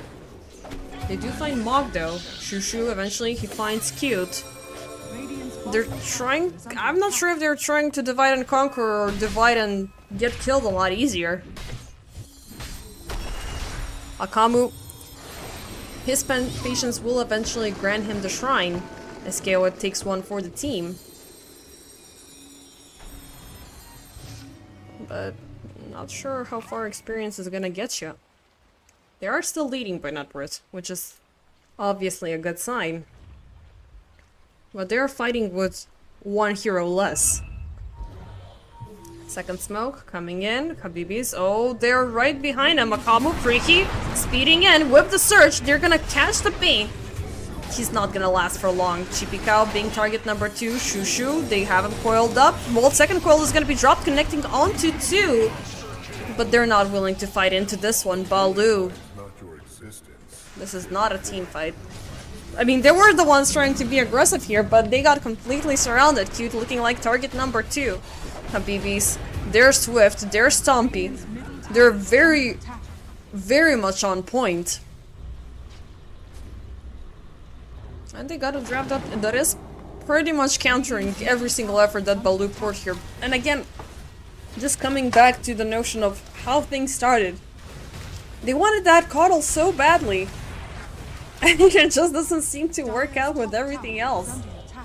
It's not like the laning was way too terrifying, but Radiant's middle tower it's not like KO had a 402 advantage to begin with either. And as time was originally short in this draft, it's about to get a lot shorter. has been killed. At the very least, they have obtained plenty of lane advantage, as they still have topside standing strong. But taking a fight, now that's mission impossible. Even though Tom Cruise did 10,000 parts of it, for Balu they only have, well, in this game, one more chance. If not, they could square it out on game number 3. I don't have a problem with that. I'm gonna be here all night. Are scanning. Maybe going for Roche number 2, but Roche, he's gonna alert them, so maybe we can try to find some things before that. Wheel of Wonder, I heard it. It was defensively popped as Chipika was looking for him, but instead it's gonna be all the attention thrown upon him. Coil dropped only onto one target. Mog, he's not gonna burn. KO it in the backlines. Oh, they have Shushu! They had him gripped up for the entire duration, but he managed to break out at the end of it with the Monte. Oh, he's fine. This was a very big effort coming in from Balu, when in reality they only took down Otto. Well, they could be happy if it's space created, since they baited out the Wheel of Wonder already, and that's one component that Habibis are not willing to fight without. So they will sneakily take Roche. Just get the amplified damage run after. You don't have to go in and out. Demanchik. Well, he's gonna keep it bottled up for sure. KO it. He's got life number 2, but don't waste your time farming, buddy. You already had your first 25 minutes of farm. Now you can just keep on pushing. Keep them pressured up. As Habibis, even though their setup is absolutely ideal, it's only a limited amount of times that they can deliver it. The best they can do is deliver with Freaky, and Freaky is thankfully still vulnerable without the BKB. So he's a manageable target in 3 levels under the SF, but he's not scared of the SF. Oh, they're drawing them back, vacuum into the Wheel of Wonder. Package deal alongside with a combo, and down goes the Aegis. Can they keep it up in the backlines? Otto, he got a catch onto Demanchik and Chipikao as they're keeping him busy. Kaelwetter once again on the same spot, and he's just gonna die down. Shushu with the chase. They have Cutie. Well, Cute, and Cute's gonna die. Mog. One hero dies in the trade-off, but Habibis, they take down 4. With no problem whatsoever. Again, Balu with the overextension. I mean, I do understand they gotta play aggressive, they gotta play cocky, they gotta end this game before it ends them, but Ricky's not your main target. They had the team fight divided, but their focus was also obviously divided. Instead of focusing all their effort onto Shushu dying, Shushu, he was in the grip, he did survive the entire duration, because there was no damage. And then he just jumped off and led to everything else happening. Also, gotta give a huge kudos to the Darkseer. That vacuum wall was absolutely on time. His targets were locked with the cogs. Pug messed up the coil with catching only one hero, and yeah, Mog eventually died, but Mog is the least of your problems. He's the first target to go down, not the last in an overly extended team fight.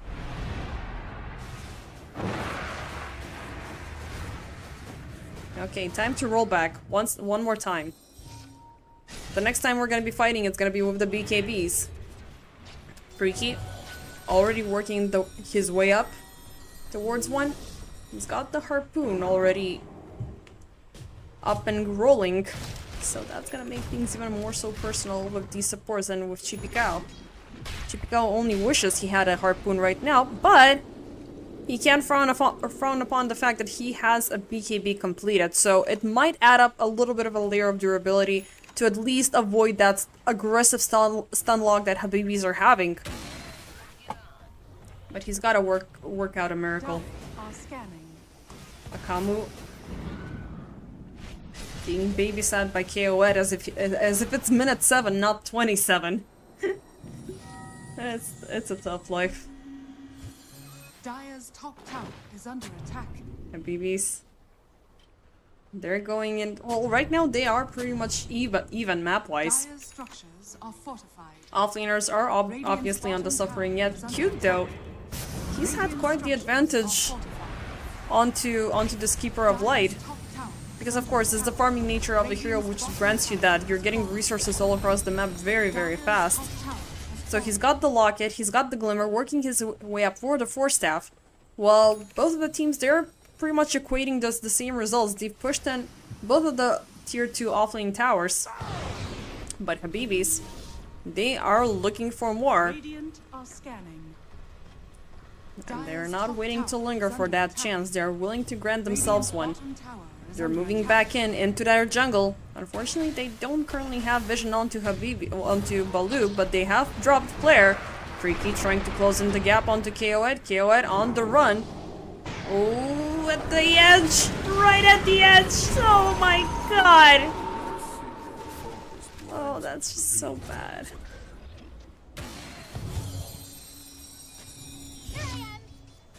Oh boy.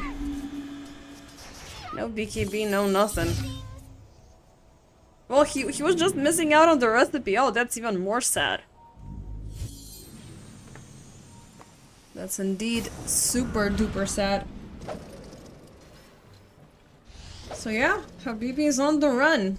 26/16 at about 29 minutes into this game. They're getting kills. They're actively punishing every single effort Baloo are trying to make, or they're just making Baloo look like they're making mistakes at all times. Again, they have a catch, I believe. It's gonna be Chipikao, who's gonna TP out successfully. No hook shot landing out of nowhere. They need all men on board for this upcoming defense. Thankfully for Habibis, well, thankfully for Baloo, Habibis, they do not have a second life acquired. Because one time taking down Freaky is gonna be a sure as hell of a problem, but two times. Again, Mission Impossible KOED, they find Otto. Russell coming, throwing the wall pump high ground. Oh, Shushu with the jump! They're gonna get the grip, but he's still in a bad spot, forced to fight versus Freaky just like that. Eventually, Shushu, he breaks out, but he's coiled up. Beautiful man to dodge as he reaches the end radius, and he's gonna survive. Trade-off so far, Mock for KOED alongside with Otto, and they're gonna add a combo to the list. Dimanchik still pushing, still fighting. He wants Freaky, dead and gone.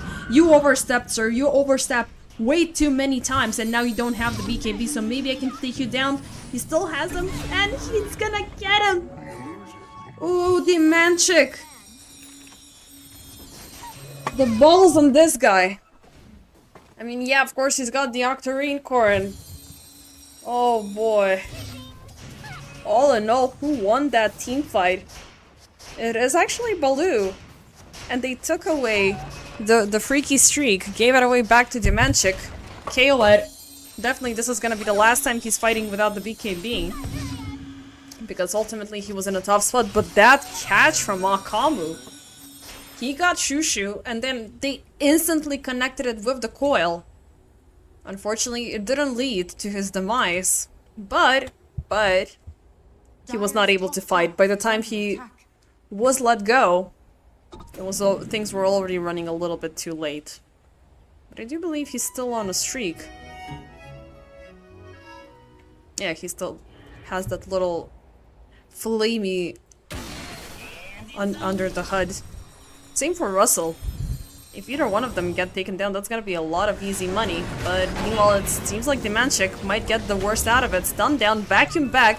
He's gonna be able to face shift, but will he be able to jump away? Answer would be no.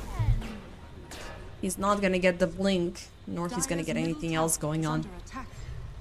And yeah, earlier, thanks for chat for noticing during the previous game when TA was being sieged down. It was indeed the refractions, as no physical damage was coming through, so it could break her blink.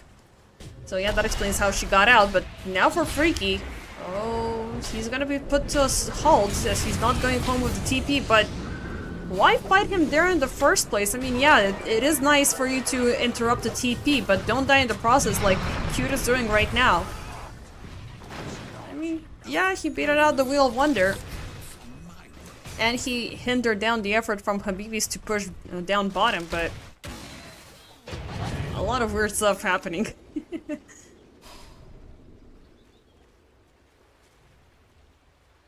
Shushu still holding on to that bottle, but he's got the Manta, which came in handy also many times, especially just to walk over the coil.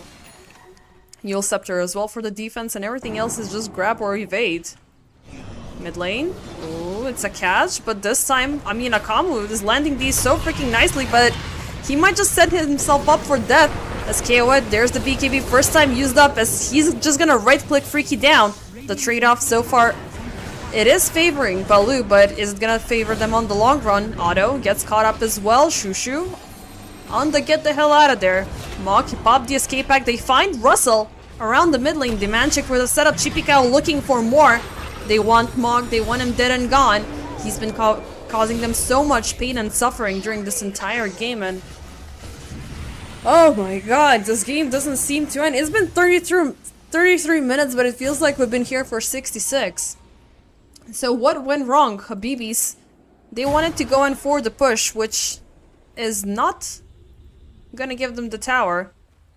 Actually, it might have given them the tower a little bit earlier. Either ways, Akamu, he set things up for the grip. They were a little bit too short-handed to begin with, but Balu, they doubled down.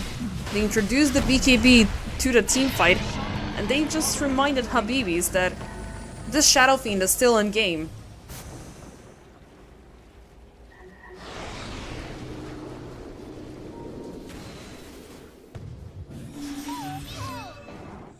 And they're gonna push in with Roche number 3. I mean, Aegis number 3 acquired. Habibis slowly returning into the game. Good push. Just take it easy now, guys. Take it easy, Baloo. You got a small victory, you did defend high ground, but now you're closer to Habibis than ever. So you either try to look for a golden opportunity, but not necessarily strike. And I'm sounding like somebody's mom here. Do not push the high ground until 3 of them are dead. Because Shushu is gonna make your life a living hell. Freaky as well. Thankfully, there's not a lot of range. And not having a lot of range is a great sight for a Shadow Fiend. But at the same time, he can get completely surrounded in less than a second. So he's gotta be careful. Going in for last tier 2 tower. KO'd. Oh, Chippy. Thought he saw somebody there for a second. He might have. But he's gonna go for the shrine. Demanchik securing one on their end.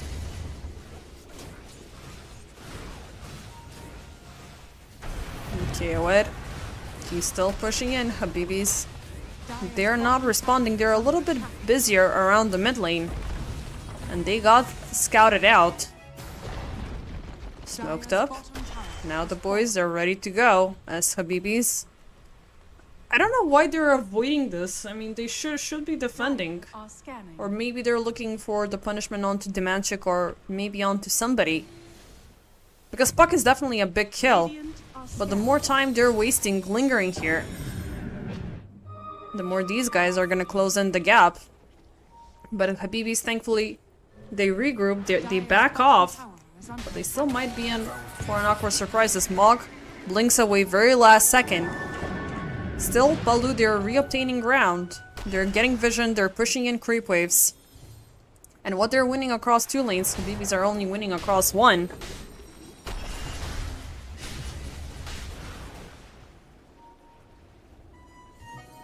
I mean, of course, obviously they are trying to stall, but eventually they will make contact, and it's gonna be Shushu. Oh, that's a big one. Now that's a target you like to take. Escape act. He's gonna escape. He's getting far out, but the Manchik is still there with the chase. He's gonna get him. He's gonna take him down, freaking out. No, actually, he's still alive. Oh, what the hell? How are you still alive, my dude? That's absolutely insane. He's still going for more. He's not stopping. They already forced out the BKB from Freaky, and they want him to fight. Come on. Come on, Rocky. Or we're gonna send you back to Project Hail Mary. They're gonna get 2 of them. They're gonna get Freaky and Otto. Oh boy, this is so freaking scary. Baloo, they're actually doing it. They're breaking high ground. How did Habibis allow this to slip by? That's insane. But also, I mean, the catch was all of a sudden, it just came out of nowhere. But Baloo, they were very calculated about this. They would only jump if it's a big target. They didn't get him. They amazingly did not get Shushu. But it did bring them this. So what's better than you already punishing the enemy carry and you sieging down 2 sets of racks? I mean, sieging down the Aegis, of course, on their birthday. That would be 10 times better. But let's see, maybe second chance for Shushu. He's gonna use up, try to stall the duration of the Dream Coil, but Chipikao is gonna jump right on top of him. Russell caught up into the grip. Akamu with the... Ooh, is that a scepter? Yes, indeed, it's a scepter. That explains why you're having such a fun time at this point. Otto gets caught up. Chipikao still within the Wheel of Wonder, but he's not gonna tick out from the Spirit Vessel. Habibis, they're forcing out buybacks. They're gonna have Freaky back in 10 seconds. Shushu's death, it granted Chipikao a lot of money. That's a lot of big money for a hero that's been suffering for an entire game long. And somehow he did even manage to get the nullifier. And is that a scepter I'm seeing? Oh, it's a scepter. Yes, indeedy. It's gonna be a lot more fun to have this in game. The Seaborn Sentinel being a lot more annoying. Now he's gonna get a lot tankier. Finally. It's a little bit of something. Baloo, where were you all game? I mean, it felt like you guys lost it. You just mentally gave up. But nope, you still got it. They lost the Aegis though, since it expired. But they're still looking to secure the Megas, Habibis. Looking for a detour. Dimanchik. Oh, he's gonna spot them out. 4-man coil! Oh my god, with the Will of the Wisp on top of things. Is somebody gonna die? Otto gets caught up first. Mog going down next. Wheel of Wonder still keeping Russell hypnotized. Shushu on the run. And they're gonna call it. They've suffered so many losses. But I gotta give it to Habibis, man. When they were striking hard. They were just... I seriously have no idea what happened there. They got really scared out. I mean, yeah, okay, we got KO'd on the BKB. Now that's freaking scary. But really, was it that scary that they completely withdrew and they just broke their focus and Baloo just took him down 6 minutes later? I guess that's the case, ladies and gentlemen. Baloo, they're gonna walk away with a 2-0 victory over Habibis in their respectful group number B. So Baloo, it's a first serious victory for them during the seasons, which is definitely a very good sign. Habibis, they have 2 more games to play. So it's still far from over.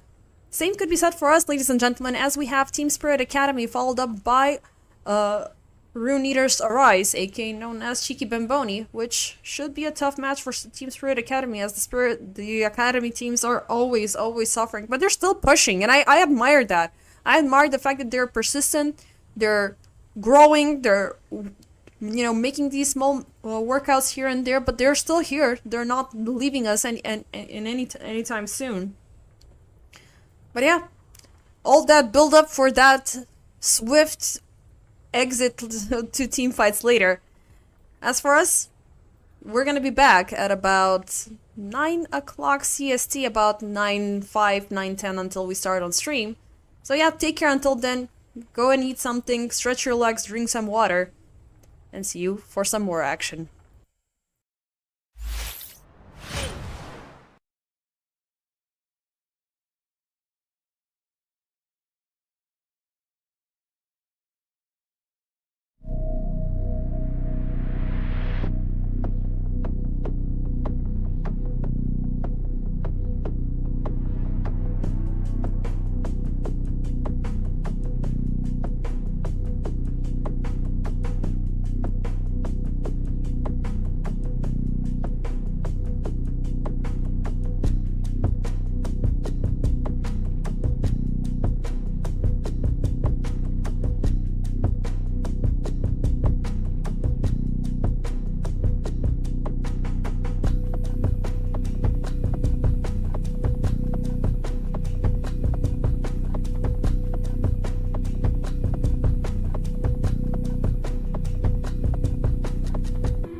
And welcome back, ladies and gentlemen, to the final series of today, Team Spirit Academy versus RE.Arise.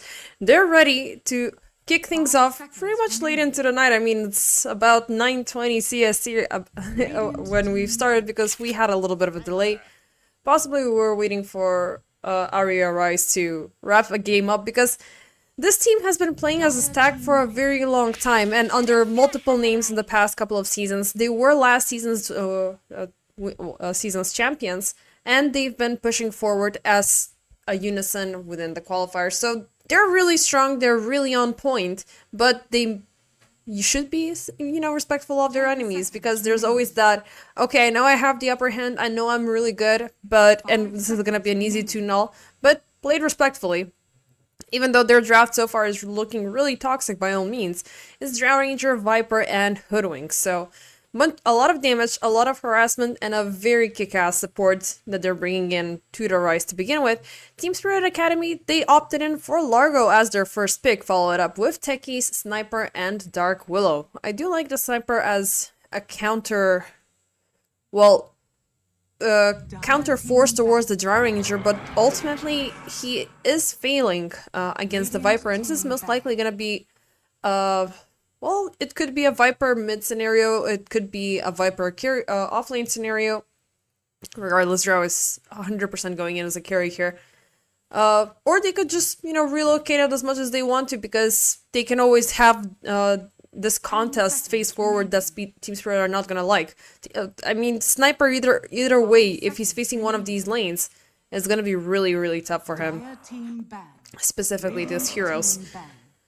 Necro is out, Tiny's out, Undying is gonna be taken out for RE.Arise. We're waiting on the second support, and they can pretty much choose whoever they want to. They can go in for some early impact, high blast support. There's the Snapfire still present, so that could be fun to bring into the mix, because you already have the jump coming in. With the Centaur, you do have the lockdowns coming in from the Hoodwink, and you can pair it up with the Cookie really nicely. Omni Knight is going to be the last band. Okay. I wouldn't have considered that, even though I do believe RE.Arise have played it before. But not in this scenario. Like, they just want to close this down and maybe go to sleep. I am anticipating a 2-0 result, because it's always these academy teams that they're playing really good when it comes down to that, but sometimes their drafts could be a little bit problematic, and when you're already kicking off on a low note, you're not able to keep up as the game keeps on going. Even though so far in this season they have a history of dragging things out to game number 3, but I do believe they faced off only against Namiga. And the second team, which one was it? I was just checking things out right about now. Yeah, they did play against Hive, and that's when they lost as well. But regardless, they have secured 2 points, so at the very least, it does keep them as a possible contender. But PuckChamp have a lot more games to play. Hive as well, I do believe they have 3 more series to play, so they still have plenty of time for Team Spirit Academy. Time is gonna start running shorter after this one, as they have another series tomorrow in the morning, and they have yet the last one on the 5th of July. Marcy is gonna be the last pick for RE.Arise. This is it's a strong but a very interesting choice, a little bit unconventional, but with a very negligible frontliner. You just need to avoid the frog stomp, which you can easily jump over. You just need to reach the supports, you just need to reach the Sniper in the backlines, grab him by the collar, drag him back, and everybody else is gonna shut them down. So I do like it. I mean, it's very aggressive, it's very stompy. It might be difficult to walk around the brambles though, so maybe if you're overly aggressive here as the Marcy, you can be caught up with the brambles and the blast off is just gonna jump out of nowhere. But I do like the synergy between what the Dark Willow has as well as the Largo. A lot of ground control, very good potential boost coming in for, with the Croak of Genius and with the Amphibian Rhapsody. So You have that, but you do need something extra as Team Spirit Academy. You need something that can both secure the front lines and can dig deep to catch RE.Arise. Because especially if the Drow Ranger and Viper are very, very well supported here. So maybe I mean, looking at the Primal Beast might be decent, but he's not gonna be as effective until he gets the BKB. It's gonna be Sven last pick. Interesting choice. I mean, yeah, my bad completely. I kept on seeing the Sniper as a carry for like about 10 seconds there, so I completely forgot that we're looking at last pick carry. So yeah, it is gonna be the Sven. Do I like it? I think so. I mean, he's always reliable. You can easily log down a target and take them down. But you need to outfarm both Yawai and Ethereal, which is gonna be a tough problem. You do have Anku in your lane, who is, you know, he's gonna have to retaliate, he's gonna have the hoof stomp. I do believe it is it's Anku and Anisan. It's always those two sticking together, so it is gonna be an annoying lane. Not sure if the other guys covered this up, but Team Spirit Academy, they have a change since last season, and that is the addition of Celine instead of no, it was not Mozzarella. Who did they have? I know they had a different pause 5, which was not Celine. It was Kyfert. Mozzarella. Actually, it was Monodrama who used... I was thinking of Monodrama, but I said Mozzarella. Monodrama used to play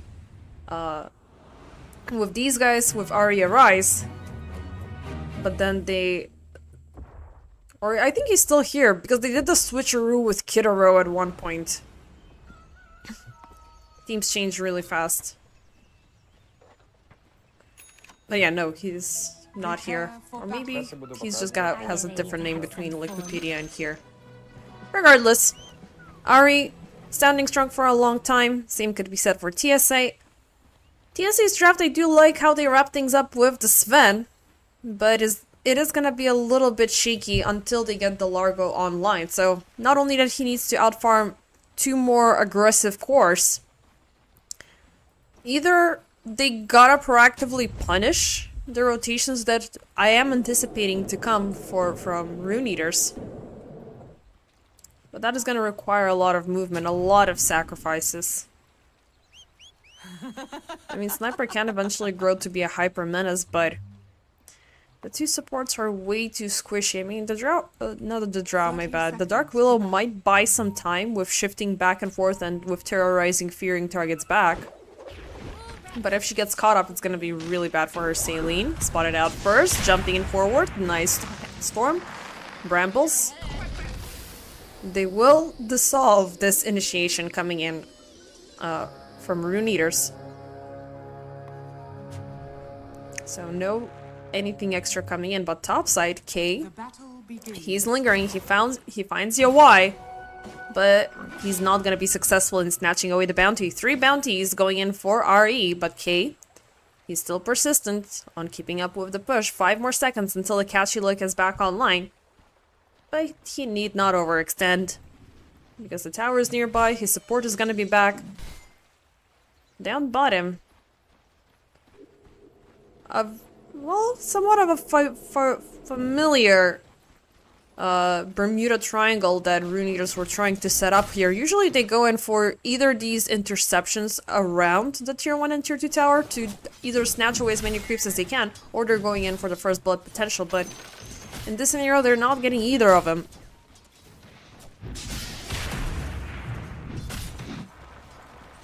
$86. As it's anticipated, this guy is kind of suffering. Ethereal only needs to avoid the shrapnel damage. But that's clearing out the creep wave way too fast. Ethereal, he's been really good in terms of landing these denies. 86.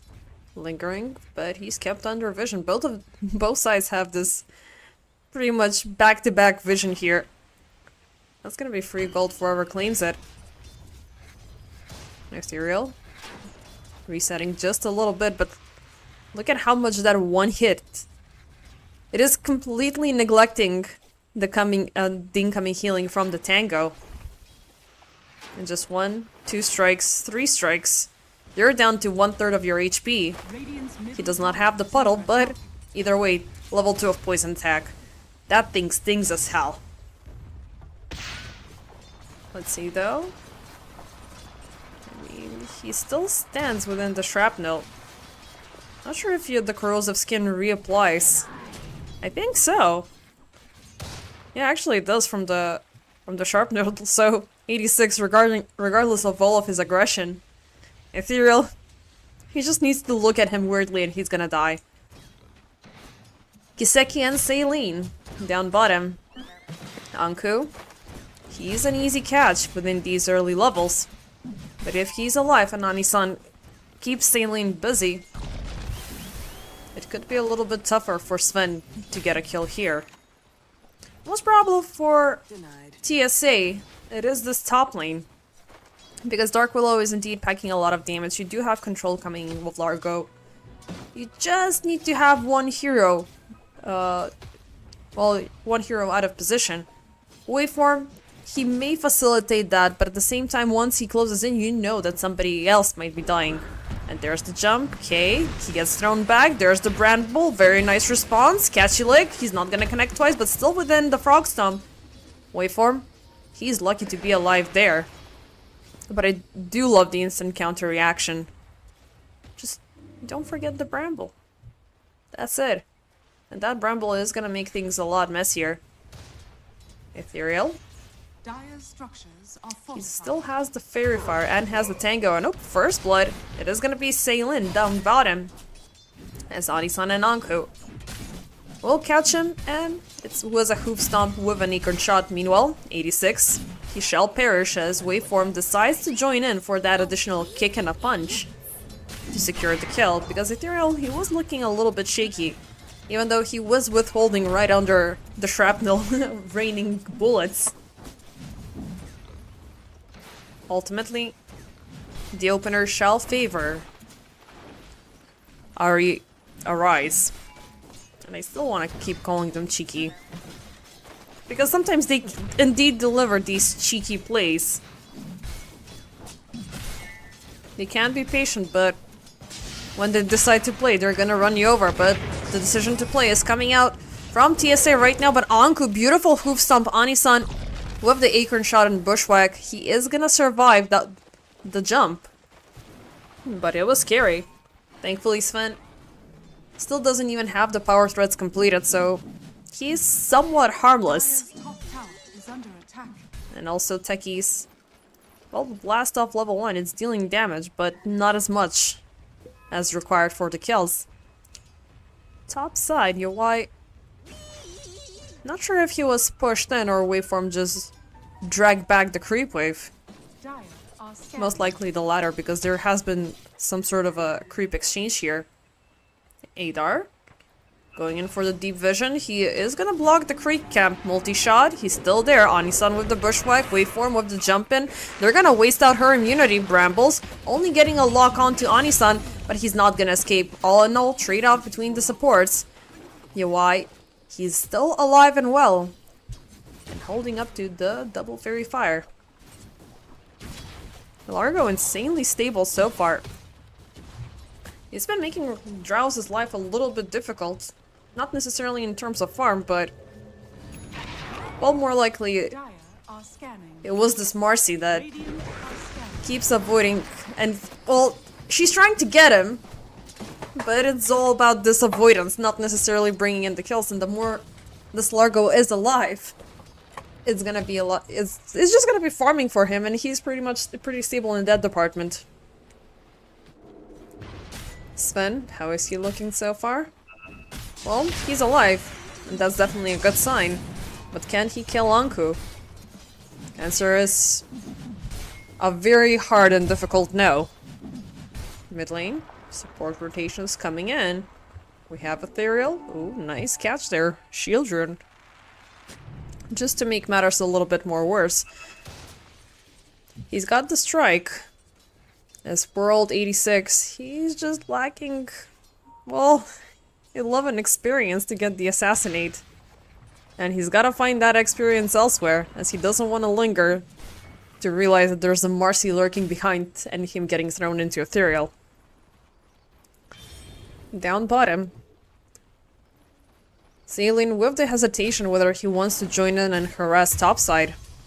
Because Adar, once again, not sure if it was again an overextension, but this time it was Ethereal there, so it was a lot easier of job well done than before. Yeah, just one multi-shot, one strike. Another toxin to cover up the ground, and it's easy peasy. Yoi. This time he's gonna get brambled up. Crown ticking, catchy leg, taking him back. Nice save, but both of them are now stunned down. K lands the hit for the kill. Waveform. He is not looking fine as the second catchy leg is gonna get off cooldown. But oh, actually, he's gonna survive that. Thank you, tower. Thank you, tower, big time. What is the cooldown on this? Level 3, it's 9 seconds. 9 seconds, that's way too little. Radiant are scanning. This should be nerfed. Just the spell. I mean, I don't want to bash Largo down to the ground after what treatment he received, being the fastest hero reaching captain's mode and then getting nerfed down to the ground. But it's interesting to notice, like, how players at both levels, professional and pugs, they changed their interest from this hero from just forcing out the big ultimate onto everything else that the hero has. And I do believe right now that he's in a lot better state than he was before, of course. Because aside from being buffed up, you're utilizing a lot more things that the hero has to offer than strumming your guitar and playing Guitar Hero instead of Dota. Attempts were being made upon Yoi once again. But Yoi, he's gonna walk out of danger. Meanwhile, bottom side, Kiseki might be in danger as Anku, he does have the Stampede, and from the sidelines, Waveform is lurking. They're gonna see that the Stormhammer went through. Sailing jumping in, beautiful blast off, but Ethereal, he's in the backlines, and he's the damage dealer here. Focus out on Sven. Nicely done. Sailing looking like target number 2, and he's gone. Waveform, he gets caught up by the Bramble, and he's receiving a lot of tower damage, but he shall live. Ethereal, yeah, he doesn't have the Force Staff just yet to close the gap for the Dark Willow kill. Actually, they didn't get the techies. Sailing did survive an imminent death scenario. But still, Sven dying. That's a bad one. Finally, Rune Eaters are able to redeem themselves. Meanwhile, K up top. Nothing to use for the swift reset, as he shall unfortunately die. Waveform standing super strong on top of the Frog Stomp to keep him occupied and busy. And he's still quite lucky there is not enough damage to take you down, but in later stages, you are gonna be in a desperate and dire need for a BKB. Because then the Sven is gonna be also proactive, you're gonna see the Stormhammer a lot.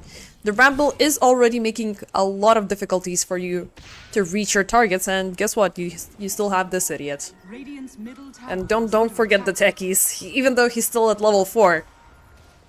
God forbid what's gonna happen later on. Okay, going in for the Kaya and Savage, but maybe not today, as Ethereal, Waveform, and Onisan are gonna catch him, lock him to a tree, and execute him. Waveform once again playing very bravely here. Like, he's the one doing the tower dives, he's the one soaking everything. Like, maybe he can start, you know, building up that offlaner combination, as we did see Marcy offlane for a very, very long time. Not to mention that, I mean, actually, that was almost last year. We saw that during last year's TI, even though, yeah, there's a Helm of the Dominator being present right now. But last year, that item was spammed to hell and back. Oh my god. That was horrifying. But I think for Marcy offlane, it made the most sense, because you're always gonna have that one disposable target that you can utilize to jump in and execute targets. Right now, you need to depend on Anku's creep. Kiseki, I do believe that he noticed that danger is lurking. So he's just gonna step back. I don't want to feed them way too early. And they're not in a fighting shape to currently take down the tower, so just retreat, step back, don't expose too much. But Salen, though, he's gonna be spotted out as he was trying to soak up some additional free XP there. Blast off for the run, Anku, waveform, they can get the jump. He's gonna pop the taser, but not gonna help him much. Meanwhile, topside, yo, why? Oh, this poor drow. He's been having quite the tough time. It was the bedlam used up against him. How many times? Twice that he's died so far. Under attack. I mean, you can redeem yourself from that. But either way, it is a bad start from the drow, who is bound to get a lot stronger than this. Catchy look, instant brambles. This is insane. Such a freaking good combo from TSA. They really cooked this offlane. Tower has fallen. Elder and Kate just wreaking havoc until the BKBs arrive. Waveform just got taken down like that. Anisan, he is gonna try to stay under the tower, which is gonna grant him the sharpshooter. That is great news for RE. Thankfully though, TSA, they're not looking to make a move. Because topside is where they've been dominant, but they need to take care of the rest. They need to take care of the Sven, they need to take care of 86. Because Largo, he might grow tanky and strong and throwing buffs everywhere, but if he's not buffing anybody, what good does he do? Radiant's middle tower is under attack. RE pushing in, but without a creep wave, without anybody, it's gonna be a little bit tough. Stampede, well, for the run, Dire are they're just gonna back off.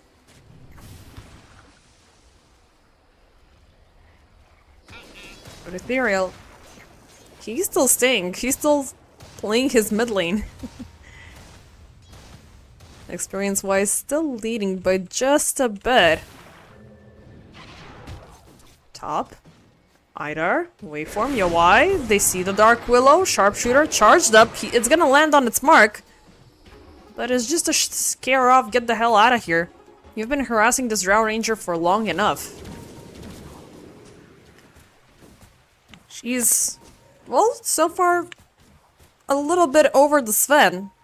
Sven having so much of a downtime, it has been worthwhile, but I was expecting a little bit more from Ethereal and from this Viper. Even though he's 3-0-1, which is not too shabby, but I want to see that proactive play a little bit more.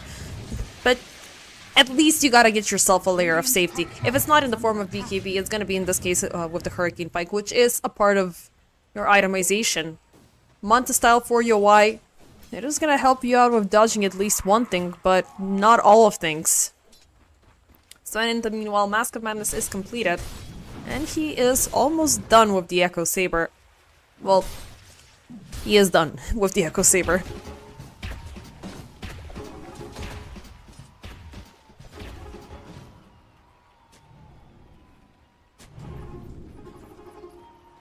Around topside, TSA lurking, Salen. He's got the remote mines. And they're looking for somebody to just appear. They're either gonna go in for the kills or they're gonna go in for the tower. Waveform jumping in. Oh, bad place, bad spot, bad time! Oh, poor old Marcy. Joe somewhere in the background is crying about this, as this is his favorite hero. But there's been awkward mistakes here and there. I'm just waiting for RE to decide to play. So far, it's TSA pushing out, trying to reclaim everything that they've lost during these early stages of the game.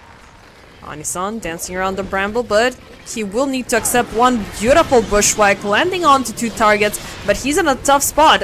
Anisan, he did set him up to die, but it was enough time bought for the rest of the crew to arrive. Oh, not gonna get him. So freaking close.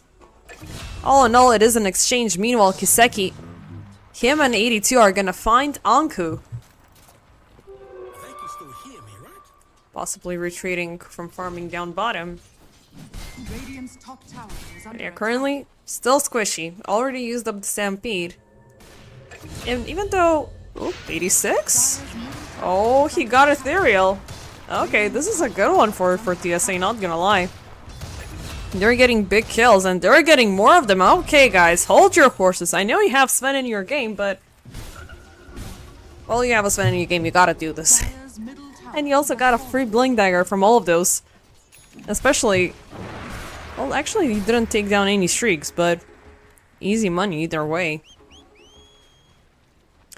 I was about to say... Well, something, but it completely slipped my mind because 10 things started to happen at the same time. But yeah, for Uncle, I'm not really sure if Heart of Tarrasque prioritization is your play here. You are gonna grow into this giant pincushion, which is gonna be regenerating a lot faster than the enemies should take you down, but you gotta account for two damage sources, and right now you're not being proactive. And if that you were proactive, Blade Mail would have been better, even though it doubles down over the retaliate, but it gives you a fighting chance. But either is the fact that currently RE are not willing to fight, so they're thinking one step ahead when they're Are scanning. theoretically gonna be able to go over the Sven. But let's see if that's gonna happen. We've seen great teams stalling like this just because they know they have the upper hand because of combined skill and better communication during team fights.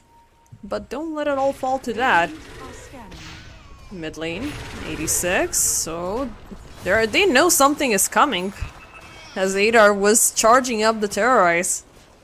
Ethereal, he's got the extra range, but not enough range, I do believe, to go and take down the tier 1 tower. Actually, he might have, but knowing that there's targets in the vicinity. Oh, instant Bramble. Hurricane Pike forward. The creep is still doing some damage, but it's not gonna be enough, not even for a deny. Instant smoke up coming in from TSA.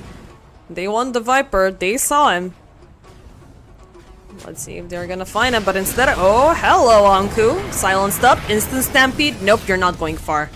You're just gonna stay here and you're gonna die with the froggies. And this is my swamp. Or something of that sort. Waveform, looking like target number 2. He jumps away, but Kiseki, he blinks forward again with the Bramble. And she's gone.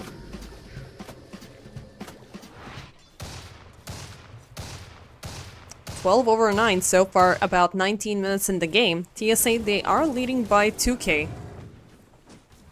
And this is a little bit unlikely from Rune Eaters. I mean,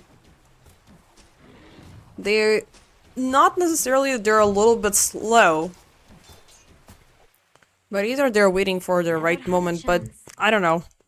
At least they've done a pretty decent job at opening up the map, so lanes are taken away. So they have a bunch of open space to do whatever they want. So either A, they are baiting with TSA and where the primary attention is, while they're giving enough time for the drought to get farmed up, or they're just disrespecting their enemy, which is also likely. Regardless of the situation, Anku having some technical difficulties. So we're seeing the Centaur disconnect. Correction on the previous part. There's still that mid lane tower standing, which does need like 2 or 3 hits, but TSA, they've been busy here. They've just been staying and waiting for somebody to show up, because so far they're converting everything they see into a kill. Sven's also getting the best of both worlds. The last appearance, he had 3 kills, and now he's nearing completion of the PKB, and that is tough. And this guy is always gonna outfarm every other carry in the game. Especially if he's left alone. The early pickoff is great, and your impact is even more so stronger, but there's always that problem that you're gonna get farmed up a little bit ahead of everybody else. So, if you run out, and the rest are still rising up to get you, the closer they are, the more likely you're gonna fall. Because they still need 1 or 2 items left remaining, and you're completely capped. But yeah, we'll just have to wait and see after the pause. Yeah, I'm kind of getting a little bit tired. I mean, I've been here a little bit all day. It feels like it's gonna start raining soon, so there's the humidity building up, and it's making me dehydrate a lot faster, so I drink a lot of water. So you guys should too. Not only because it's summer and it's excruciating, but also because it's healthy. Okay, with that health banter on the side, We are back as Anku. Welcome back to the game. You are still amongst the dead, but you shall be back from there from no time, so you can just keep on going. UI, it's been a tough life for this drow, actively being haunted and hunted.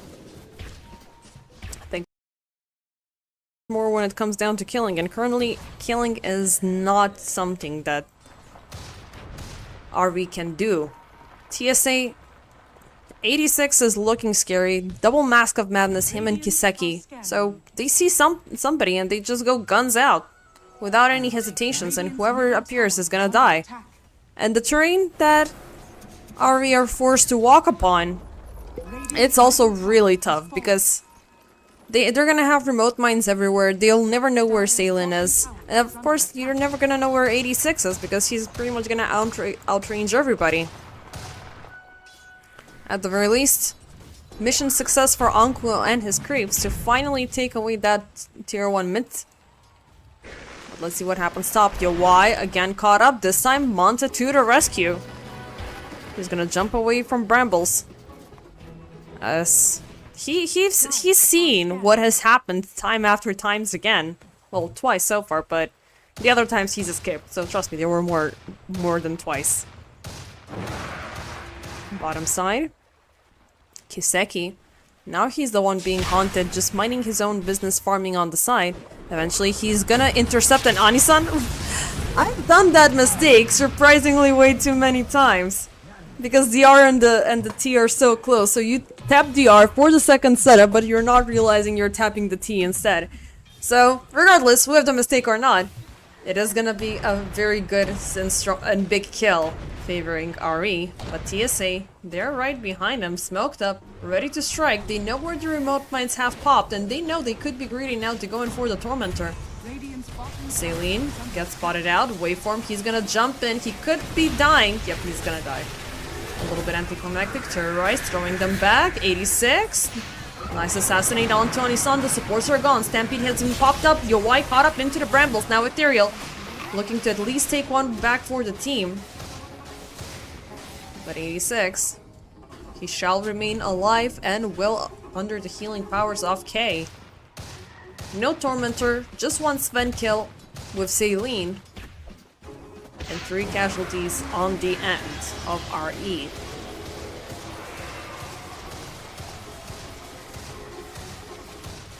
And they're gonna continue where their enemies left off, with almost the risk of 8 are dying. And with that, we have the improved Curse Crown.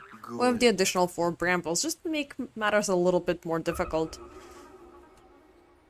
So yeah, very, very hectic start for RE. TSA, they're absolutely dominating. They're really on point with this draft. And of course, top lane active harassment onto UI really paid off.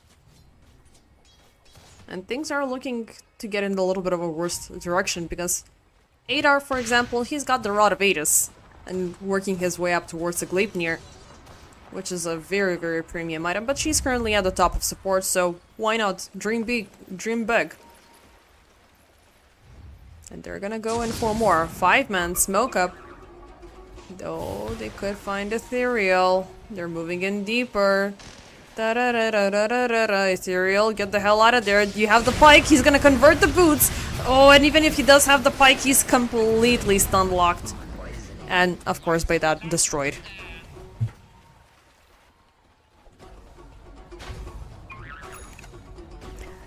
Tough life for Ethereal, and an easy life for TSA to make things better.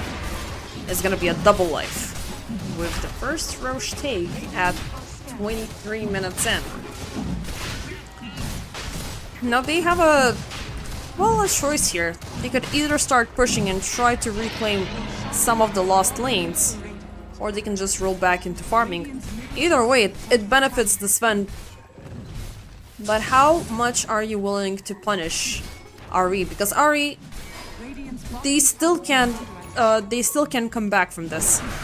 You just gotta get their BKBs, they gotta get themselves all together. Anku, he's been having that passive advantage with the Heart of Tarask, and of course with the Helm of the Dominator throwing creeps down the lanes.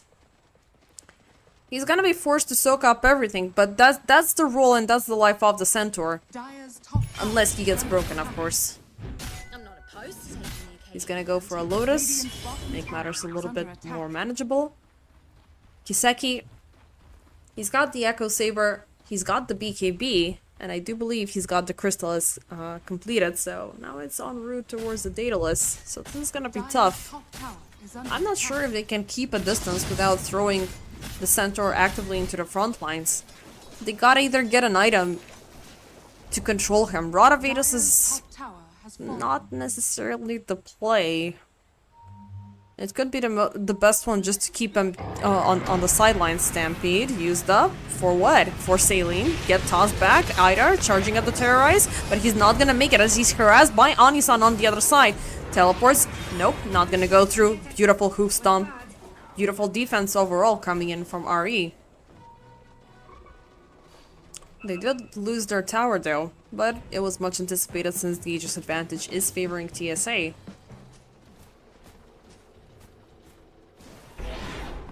But it was a nice wraparound, because on one end you're controlling the techies, on the other side you are controlling the Dark Willow, and the Dark Willow is the main facilitator of these team fights. The Bramble is too much to handle. Now she's got the Terrorized with the fear and everything. And you just need like 5 seconds of continuous stun locks, which you do have. Because you also have the Disarm, you also have the Frog Stomp, and of course the Stormhammer is AoE. And people are just gonna die. But I'm still waiting on Uncle. He's gonna save RE for sure. Waveform. Ooh, the BKB is nearing completion, so that is also a good sign. He can just throw himself out there without the risk of being caught. Third Wing. Well, currently kinda under siege and very much dead. We will see the 9 seconds of the Sven BKB used up, which is a little bit prematurely. Waveform though. Oh, the crown is ticking. He's still on a bad spot. The Terrorize. Okay, 2 big ultimates are going to be used up, and they're still going in for more. Nice catch onto UI, but the Hoof Stomp is going to put him to a stop from the high ground. Ethereal is hitting, but things are getting a little bit out of range because he did Hurricane Pike a little bit too awkwardly. Still, UI will die. Okay, pulling back the Centaur. He's caught up. He's stunned out. He's brambled up, and second crown is ticking, and all of them are gone. TSA. Wonderful performance. Beautiful execution, even though it was looking a little bit scary with the BKB pop a little bit too soon and the Terrorize, but it just proves to show that they don't need spells to make things happen. They just gotta fight. They gotta man fight everything that they find. Dire's top tower Quadruple use of the Catchy Lick, 19 uses of the Bull Belly Blitz, mainly, you know, to make magical extra, to add up a little extra magic damage. And he does have damage over to Sven, who just landed in three hammers, and the rest is right click damage. Mid lane, waveform. Oh boy. I'm not gonna lie, I was unpleasantly surprised when I saw the presence onto Marcy. It would have been a lot better if there was an additional melee hero to help her out with, but at the same time, I mean, lane-wise, it should have been a little bit more aggressive at the start. I don't know why. They went in for it last pick. I guess they felt a little bit overly comfortable about it. We have yet to see, because this is still 28 minutes of game number 1. So it might be still far off from over. Dire's But a bottom waveform, tower is under attack. I don't know, it's been way too tough. Stampede, down bottom. They have 86, but do they? He's just gonna ran off into the trees as if nothing happened to him. But he did waste a Stampede for 80 seconds. So that's good enough. But yeah, it would have been a lot better for RE to opt in for... I'll take that. I even want to say a Witch Doctor, a Shaman, or something that is gonna give you some early damage, some early harassment over the Dark Willow. Because right now you're not going anywhere. Dark Willow, she synergized so nicely with the Largo, and took away UI's lane. Middle tower is under attack. And I was saying that TSA have problems sometimes with their drafting, but this is not a scenario as such. They're looking really, really solid on these heroes. And they're just making matters worse. Bottom side has been pushed in tier 2. We can stay here all day. Or we can just wait for the creep wave. Like, look at that outrange. Just, it's always so sick to see this. Eventually, the tower is gone, but guess what? So is waveform. Not exactly sure what he was doing there. Aside from, yeah, of course, the obvious. He was trying to farm up the recipe. But not much of vision, not much of control. And you're walking into a territory where there's 100% at least one remote mine. Meanwhile, TSA, they're looking for more. Just occupying this entire territory, giving Sven the entire half map of Radiant jungle to do whatever the hell he wants to. And to make matters a little bit more personal, the harpoon is completed. So that is definitely gonna be tough and sickening. UI still doubling down on the damage. He's not gonna stray away from his path and maybe get a BKB of his own. Which is definitely... It's not a tough choice to make, it's a greedy choice to make. I do appreciate the butterfly for the evasion. But at the same time, I'm not sure if you're gonna live long enough to see how much damage you're dealing. Rolling up top. As the creep wave has pushed in. And also... Oh... A Dark, he has found a bunch of juicy targets, but the Stampede has been popped up. Yawai trying to run up and hide, but look at that. How long did he stay alive? Barely. Barely long enough. Instant move from TSA, instant execution. Really, really well played out from the Ukrainian boys. And as time keeps on going, the chance for redemption is slimming for RE. This draft is beginning to fall apart. I am 100% sure. The draw would have been a good pick if she had a better support. Viper, not too shabby of a play, especially since, well, his counter, on quote-unquote, was the sniper pickup. Bottom lane was decent, but I don't know. I don't want to say I'm blaming it on the past fight, but most likely that is going to be the argument here. It does insinuate that RE want to be a lot jumpier with this draft, but they never lived up to see it in fruition. Meanwhile, Adar, he's got a Gleipnir, which is gonna make things even more so annoying, and not sure if Kiseki saw it, but yeah, he just got obliterated. Well, waveform, he got obliterated by Kiseki. Point being. Dire's structures are fortified. Dataless. Dire's top tower. Wall into action. Is this a satanic? Oh, yes it is. 23k net worth almost. What do you do for fun? I'm killing supports for fun. Are you gonna get this one? Kiseki, nice bushwhack. Onisan, can he TP out? Yes. Money and bones, money and bones. I'm gonna get the hell out of here. You've given plenty of it to the Sven. But yeah, say in contrast to the Hoodwink, she can get away. Marcy cannot do much. Roche, second time as he falls.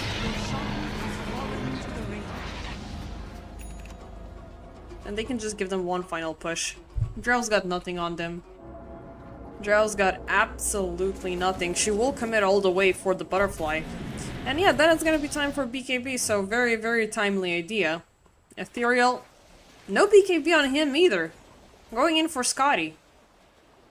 Okay, well, maybe you can just try to pull up the idea that Habibi said earlier, and we're gonna get him when it comes down to the high ground defense, but question is, will you be alive long enough to defend high ground? Because you're already way out exposed. 86, he found waveform, instant BKB, they take him back.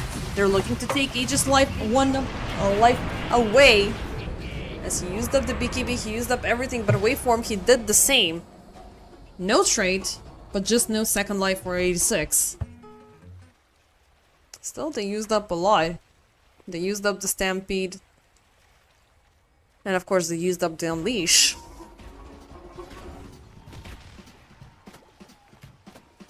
It was a little bit a good effort. A little bit of a high five. You got us. But it's just sniper without the BKB ultimately. He can still push, he can still be aggressive. You're not gonna have another stampede for 50 seconds, and meanwhile, all lanes are gonna be pushed back at you, so what are you gonna do? You're gonna try to salvage top lane? You're gonna try to keep that portion of the map protected for what? For you to be eventually hunted down? You're just lucky that these guys don't have any boots of travel. And yeah, instant response. You're getting a butterfly, I'm getting an MKB. To hell with your evasion. UI. Well, it could have been better in terms of itemization. I'm not sure if... Again, I'm still looking for that high ground. That's gonna make it or break it. 86. Can't say lean. They're going in for bot. Creep wave, keeping up with the vision as well as the shrapnel. And now we have the Roche banner as well. Sharpshooter to connect. He doesn't budge. He doesn't care. He's got a Silver Edge, a Hurricane Pike, a BKB, a full team behind him. You know. He's MC Hammer for you. You can't touch him.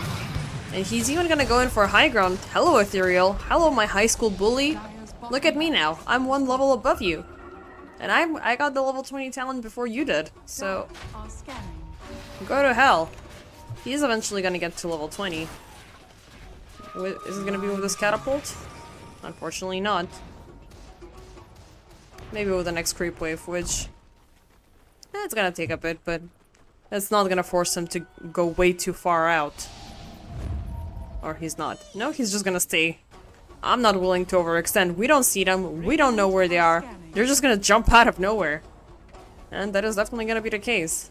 As a 5-man smoke is moving en route towards top. They don't have vision. But they do have Kiseki chasing. They have dropped all of the scans, so they cannot necessarily figure out where the enemies have went. But they obviously realize this creep wave is being pushed way too much in for our comfort, so somebody might be here. Anyone? Somebody willing to die? Nope. Nope. Nobody from RE are here. They are gonna use this downtime to at least farm up, so yippee for Ethereal, level 20 and with a Scotty. Let's see if you getting that BKB is gonna be on time. For UI, well, 1/3 of the item is done, but at the same time you are having the risk of needing extra money for the buyback. And TSA, they are close. They are really even too close for comfort. They find the creep and the initiation. Oh, they're trying to bring it in. Waveform attempts to jump in, but this went a little bit too far out of reach. So they're not getting anything. Okay, leading forward, they find Ethereal, Kiseki jumping in. Oh, can they get him? Workhorse trying to get somebody out of there, but he's not gonna have anybody from the high ground. UI is shooting Ethereal right in the middle of the fray. It's just gonna be both of them dying. And even under their own vision. 86, assassinate onto Anisan.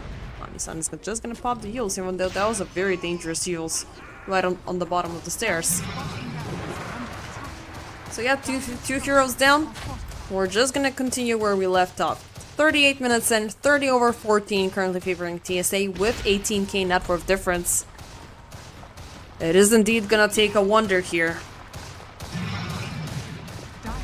I'm not sure, I mean, this is definitely one of those cases where the knowingly stronger team overestimates the enemy side, and yeah, we're just gonna go in with a comfy draft, like, we got him. But they ultimately got nothing.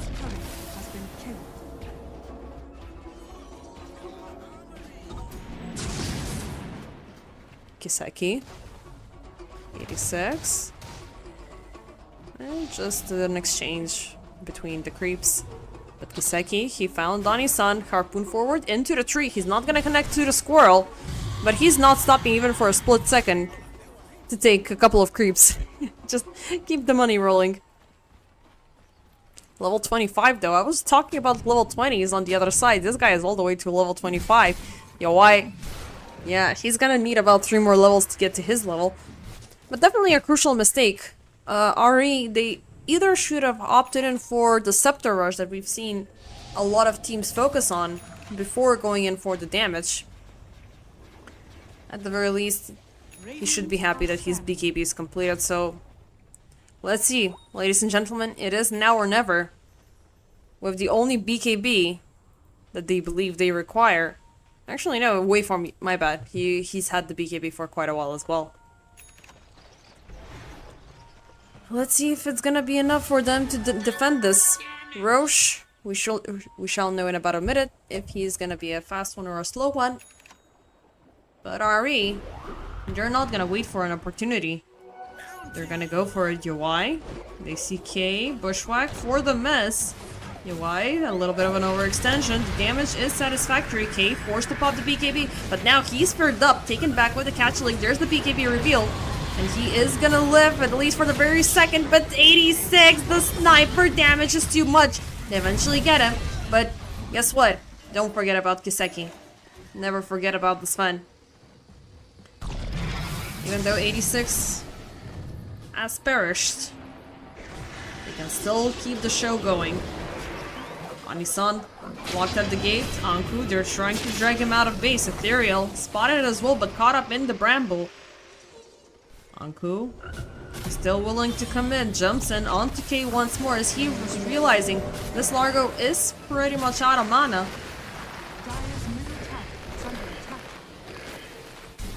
And TSA are somewhat getting away. They should just keep on going for it. Or they just gotta wait out another minute and 20 seconds for next Roche. I mean, it could be the latter. You know, better be safe than sorry. Better jump in with the Aegis when you have the second life rather than not. Second MKB queued up for Kiseki. What does Largo have in store? Oh, look, he already has the Scepter. Very nice. He is gonna go in for the upgrades. He's gonna go in for the Bloodstone. Damn, that's rich. Going about her business. Money and bones! Money and bones! I think this voice line is gonna be spammed out during the entire international. Money and bones all the time. They're coming out from... What was it lore-wise? It was Slark's girlfriend. Who was named after his first wife. What a bit.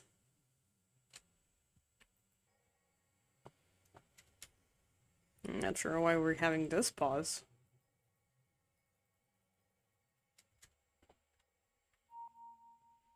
I mean, and it's gonna take 17 seconds. Like, whatever you have to do, 86.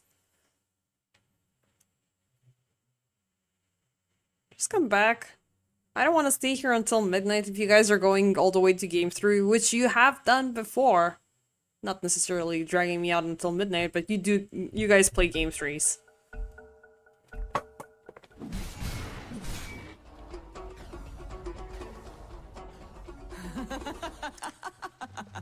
So yeah, I guess we're back. In fact, it sounds a little bit unenthusiastic on my end, but it's been a long day, ladies and gentlemen. I've been here pretty much since noon, and thankfully I had a small pause, which was unfortunately not long enough so I can go and eat.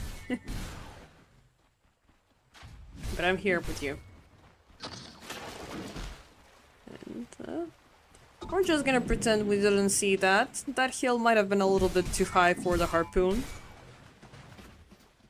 I mean, it's interesting that you cannot clip there. The game just automatically just pushes you back from here, as it looked like. RE? Radiant are scanning. They are... Well, even though they are avoiding conflict, they are still trying to farm their little hearts out. But that's a... very, very deep farming place. Roche, under siege for... I think it's the... third for sure, maybe even going in for fourth Roche for this for this map. He is gonna scream, he is gonna shout, and he's gonna fall pretty goddamn low before, I mean, RE, they're looking to intercept and they're still moving in. They're not hesitating. Yowai, he's got the high ground, throws in the Gus. They have a lock onto Silene, but it's gonna be Waveform dying down first. 86 standing strong with the BKB up. He does not care. He's looking strong. He's got the Aegis. He already took down Anku, and he's looking to take down Ethereal next. Kiseki popping the Storm onto the illusions, but he's already been the target for assassination. Ethereal, he gets the harshest tip of all game, as with addition to him dying, the entire team will be wiped. Dire structures are fortified.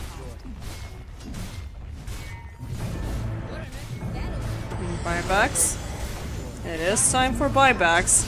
Drow, though, she does not have money for a buyback, even though these three already forced out. I don't think that they can do much. You're already struggling and taking down 86 for the first time. What good does it make that you cannot do it again? Anku taken down, Ethereal is looking like target number 2, and oh god, this is a massacre. And there's the GG being called up. They've had it enough. Very, very good draft from TSA. Very good play. Very good focus from start to finish. Even though it's been a little bit tiresome with the pauses and everything, but well played. Yowai, zero place to farm, zero place to do anything during this game. He was shut down from minute 1. Bottom lane, Svein was ultimately super fine. The biggest problem was this mid lane. But Ethereal, he did overextend, he did feel a little overly cocky, and he got punished with pretty much, I guess the last laugh in Dota is whoever gets the last tip. Still, is it gonna be enough for a full series victory for TSA? We're gonna find that out after the break.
And ladies and gentlemen, we are back for game number 2 between RE.Arise and Team Spirit Academy. Game number 1, it was definitely an outdraft coming in from Team Spirit Academy, and I'm genuinely proud of the boys of being able to take at least one map away from one of the strongest teams present, who have shown that they're able to contend against tier 1 teams. But let's see if it's gonna be 2 times in a row, or if it's just gonna be yet again another series won by RE.Arise and Team Spirit Academy living up to the fact that they're able to push to game number 3. So far, it's RE.Arise taking a very precautionate opening approach. So far they're revealing the supports. It's gonna be Bane and Hoodwink. The biggest reveal first that is gonna be this Dawnbreaker coming in. Definitely a lot more aggressive compared to the Centaur Warrunner. And of course, you are giving some healing to your team because it's gonna be much needed. Shadow Fiend and Earth Spirit on the other side for Team Spirit, very bursty, very annoying. This is the 3rd time I'm seeing Earth Spirit this season, so it's definitely becoming a pattern. And it's something that it has appeared both as a mid laner, it's appeared both as a support, which is really interesting to see. So far, it is falling down the lines of it could be either or. But a lot of interesting picks coming in from Team Spirit Academy. They have brought in Brewmaster to the mix alongside with Oracle. So even if things go bad for the Shadow Fiend, you can always pop the False Promise and reset the entire near-death scenario, because this is going to be much needed. You do have the Bane, you do have the Hoodwink, they're always going to be there for the first target lockdown. And it's always going to be Shadow Fiend that is going to be the prime target here. Even though I do love what Team Spirit Academy have to offer here, with a very strong and annoying frontline. Brewmaster, though, he's got to be super careful because he can be easily baited into using the Primal Split, but if he has a good enough of an early game, and especially I'm looking at the laning stage, he could get everything on time, and again, it's yet another big reset button for the team fight. It could be forced out to bait the Solar Guardian, which is going to be a very 5-hat move coming in from Team Spirit Academy. RE.Arise finally revealing something a little bit stronger. They're basically just going into reverse order, 5, 4, 3, 2, 1 sort of a draft. It is going to be Ember Spirit they're bringing into the mix, so going in Spirit versus Spirit, and Ember should be the better contender over the Earth Spirit, because he's got the fine line between I'm able to farm and keep up with your harass, and especially when it comes down to other melee heroes who are always going to be stacked up around the creeps. Let's see what the final picks are gonna be. So in terms of bans, RE.Arise, they're taking away Huskar, they've taken away the Necro as well.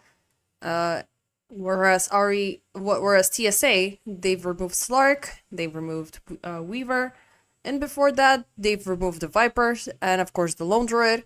SF already picked up Drow banned out. RE.Arise final pick is gonna be Lifestealer. Now that's an interesting choice there. It does scale to be really tanky and really durable. You can bring the Lifestealer and Dawnbreaker from across the map with an Infest bump and a Solar Guardian. That would be very, very explosive.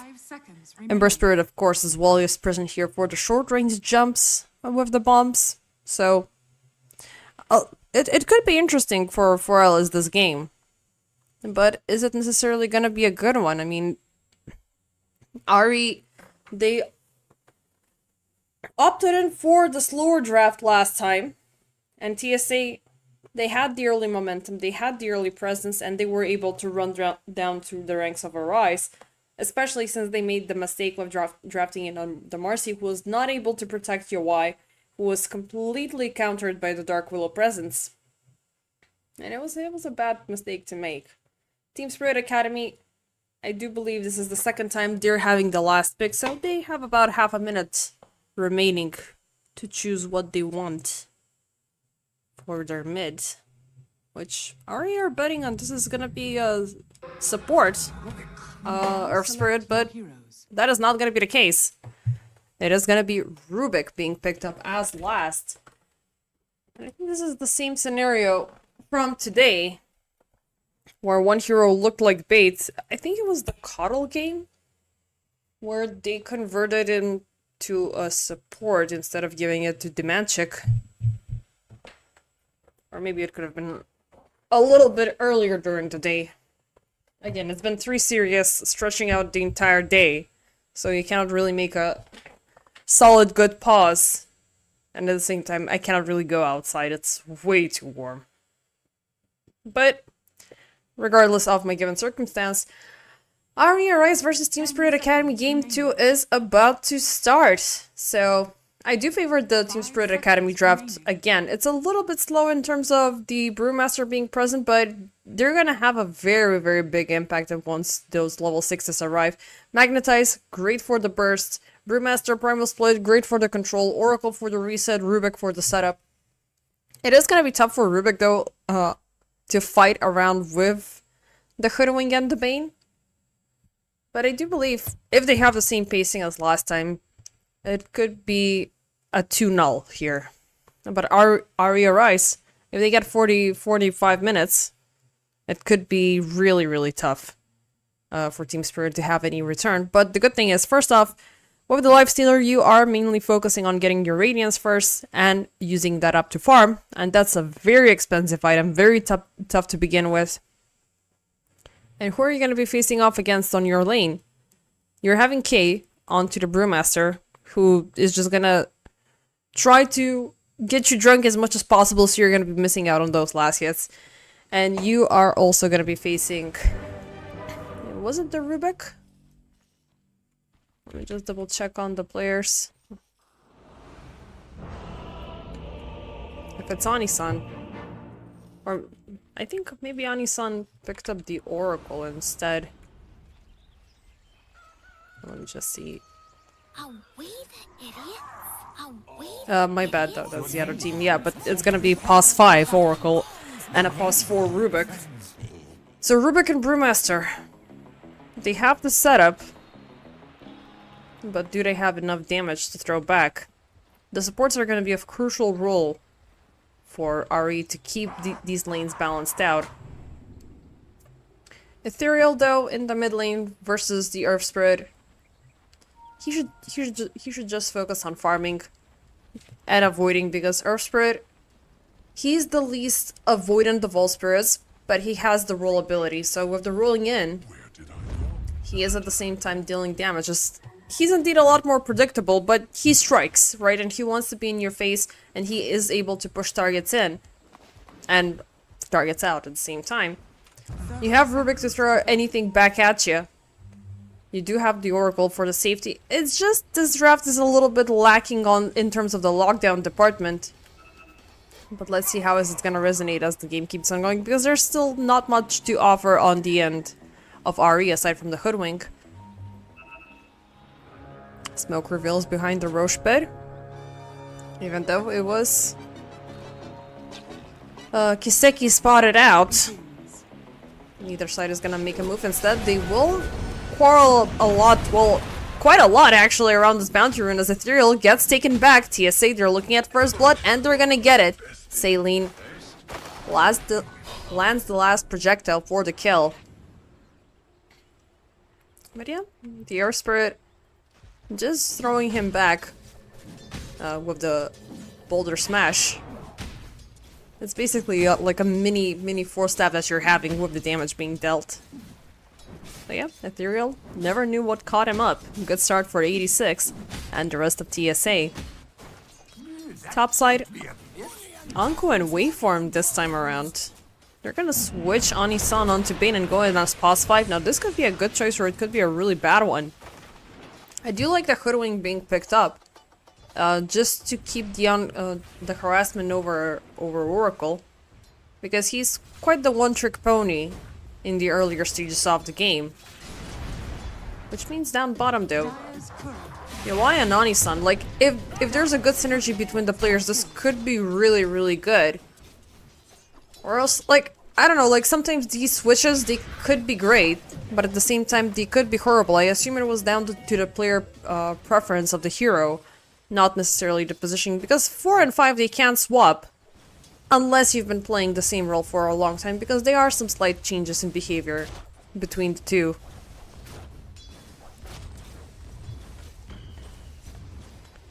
Adar. No, just trying to see what Anisan's been cooking on the side. SK, he just needs space. He just needs to keep hitting whatever he can find.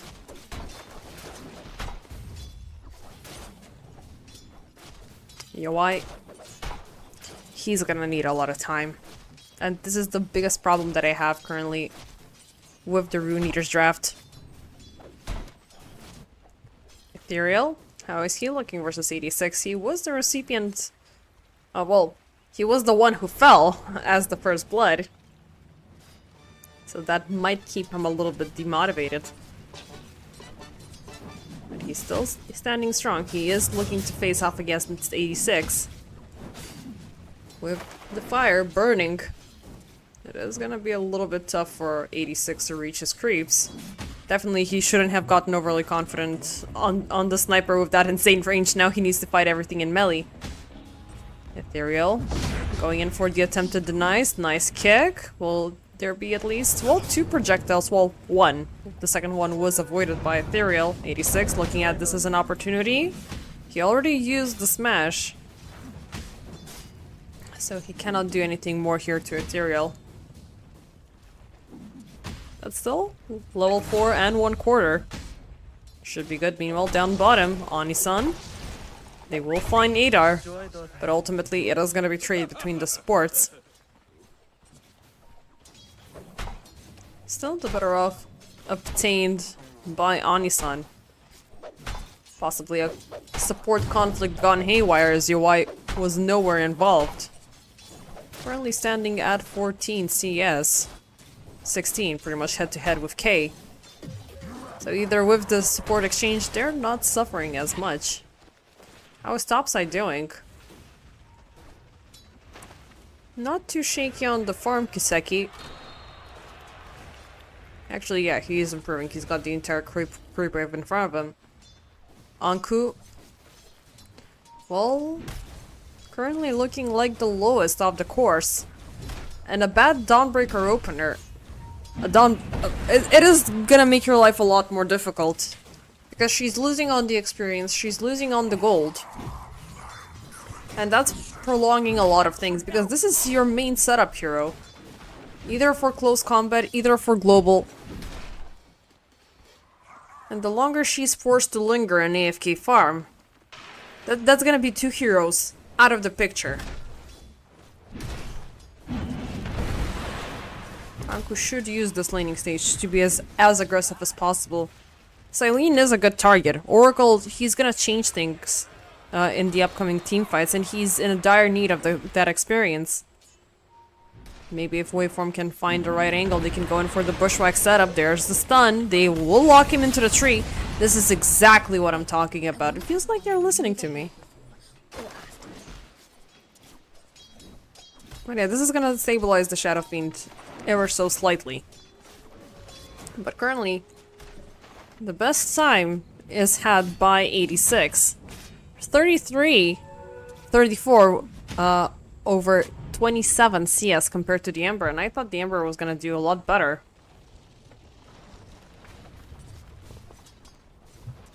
So far 2-2, 5 minutes in. It is looking like the calm before the storm.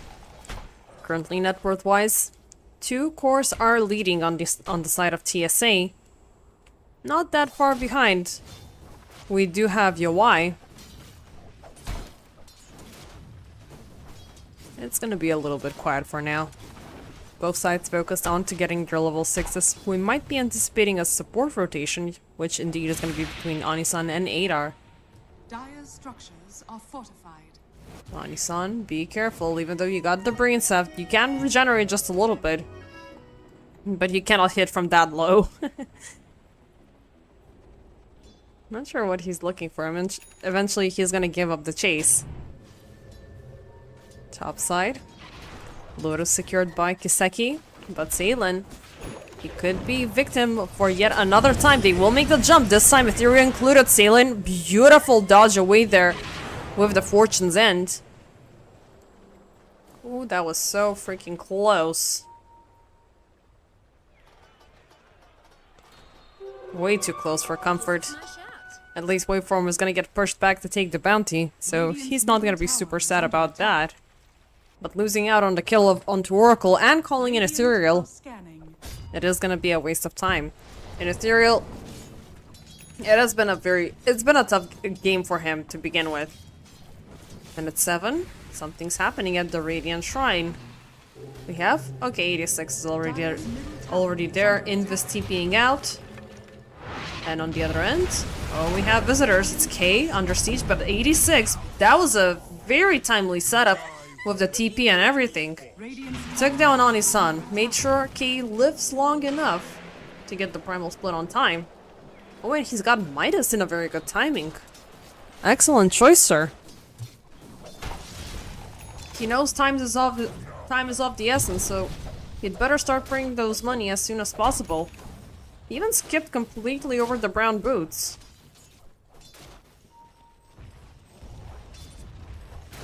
Yo, why though? He's got the infest. And he's looking to push in bottom. But given his position this way too deep, Waveform meanwhile gets caught up lurking around the dire jungle. He did notice that there's a rotation coming in. And he will take the strike so Yowai can live and keep up with the farm. 61 stacks so far onto the feast, which does result into 61 HP. But you still do need a lot more gold for that Radiance to be completed. And why did it take him so much time to take down that ward? I kind of have never seen that. You usually take down wards in 2 hits. Why did it take him like, I don't know, like he was half an illusion or something? Curious.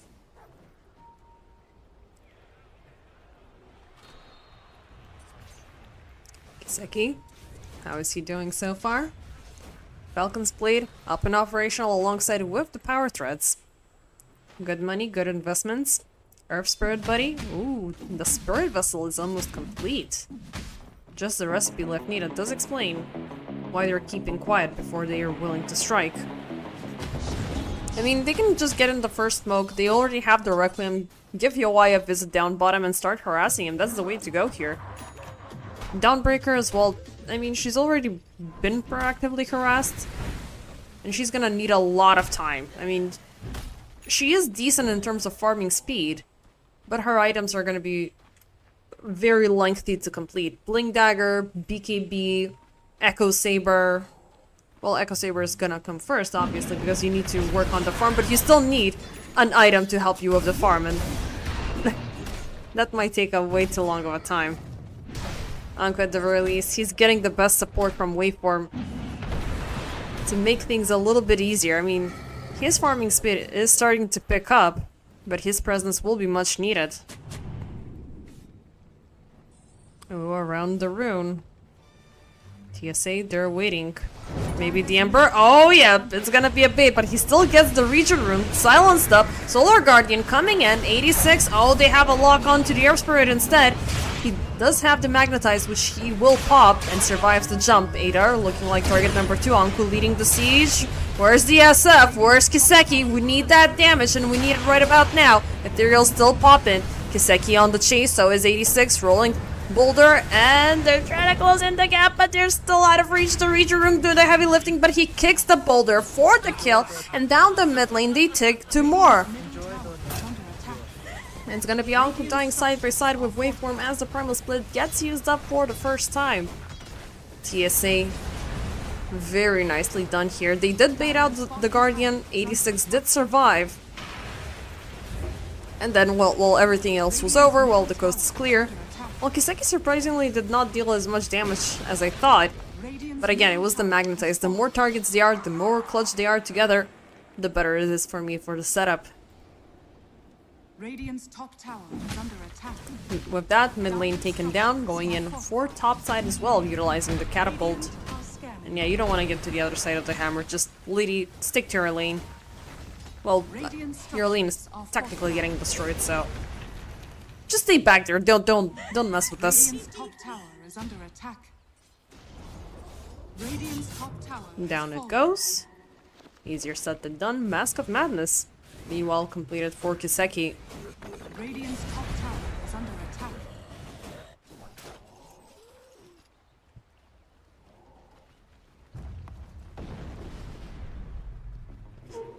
So yeah, already things looking problematic for Rune Eaters.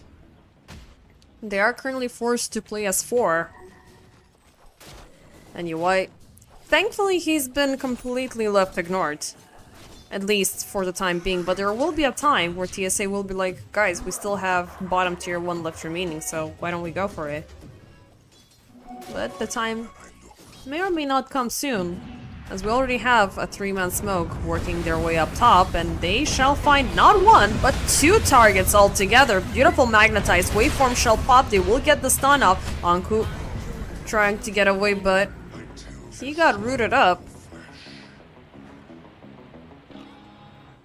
Dire's middle tower is under Very attack. nicely done. But yeah, either way it was gonna be other heroes or UI. But for UI, I do assume you want to get the Primal Split online, which, okay, yep, he's having right now, so just TP back to your lane. Guys, stop reading my mind, okay? I'm not this good.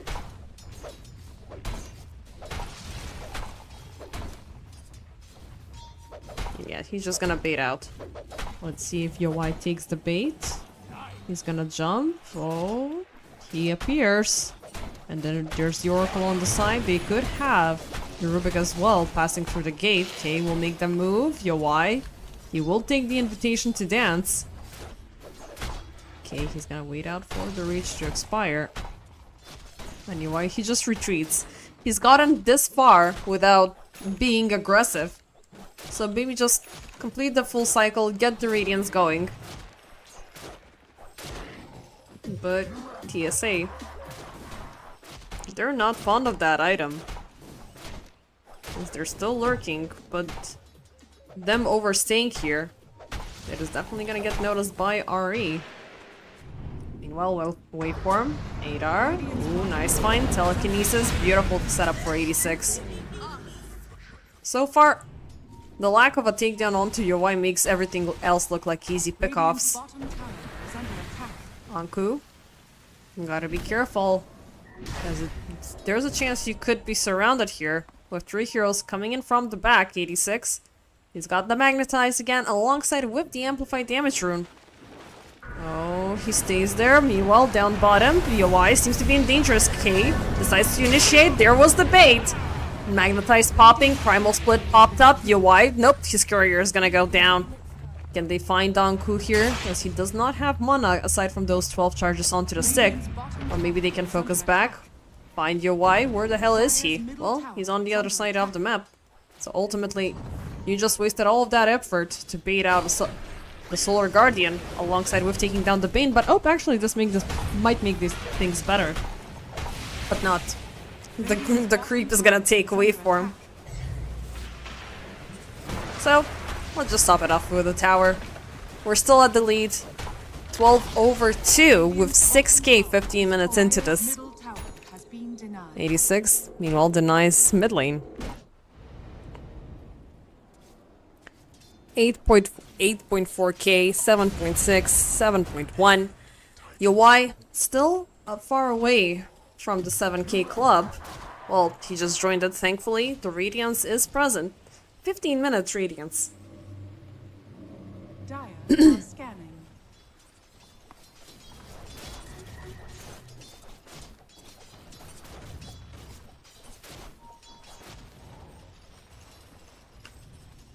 So yep, things are definitely gonna get sped up just a little bit for UI. But can he fight is the big question. Of course, he's gonna need the support of everybody, because if things go haywire, he needs at least one more surviving target to get through with the infest. Meanwhile, mid lane Ethereal. Well, he was going in for the rune, but unfortunately, rune already got taken by 86. He's just gonna walk away empty-handed. Meanwhile, topside, UI makes a jump onto Kiseki. Solar Guardian, Bushwhack, everything. They have it lined up for his takedown. Even the grip is gonna be used. Nicely done. 4 against 1. Saline pops the false promise, but he's all by himself. He will run. He will need to stall them, but he will ultimately die. Can they get a return kill onto Ethereal? Answer unfortunately is no, but beautiful commitment with a triple ultimate there. But it is high time for Ari to start taking objectives. they've lingered a little bit too much. And if they don't start playing the game, TSA are gonna end them. Dire's Second top tower of the game. fallen. Well, first one that they're actually getting money for. Radiant's middle tower is Why? under attack. Armlet on its way. Meanwhile, Kiseki, what was he after when he was farming there? That is, of course, the good old Monte. He's gonna go in with the Dragonlance first and then commit for the BKB. It is gonna help you out against the stuns, but I don't think it's gonna help you against this. Yep, it does pierce spell immunity.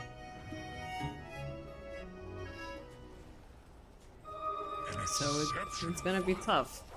And he's also going in for the Glimmer, just to make matters a little bit worse. I mean, there's nothing worse than a support coming in Invis, dropping a spell, and then you still don't realize where he appeared from.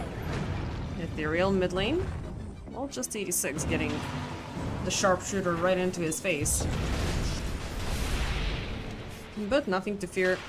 He's got his loyal, trustworthy supports on the side.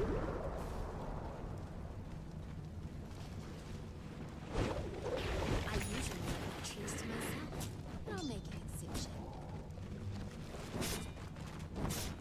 Well, things are about to go quiet once again. Players are gonna keep on going with their farming, so now it's the race. Because officially Yawai has entered the game, especially with that big introduction. Kiseki, can he outfarm Yawai? Even though he's lacking just by a level. Radiance is... It's just passively active. It's just burning down targets while you're hitting them. You're actively utilizing mana when you're trying to pop the raises. So... And he's getting those items pretty fast. TSA. Good start. But can you keep it up, Rubik? You've stolen something. What did you steal, buddy? The Slay of Fist. Nice one. Dire are But scanning. you gotta go way out there to use it. And the team are gonna look to make that happen. 4 people smoke. 86. Leading the siege. Meanwhile, topside, we are seeing a bunch of scans popped up as Kiseki. He's on the lookout. He might have spotted somebody here. Yep, now he knows for sure. Kiseki, nice Manta for the dodge, but not dodging away the bushwhack and the acorn shot. Okay, he's forced to jump in via the TP. 8R and 86 are gonna will get in as well. Everybody to the party. 8R, nice grip steal. Anislan and Ethereal.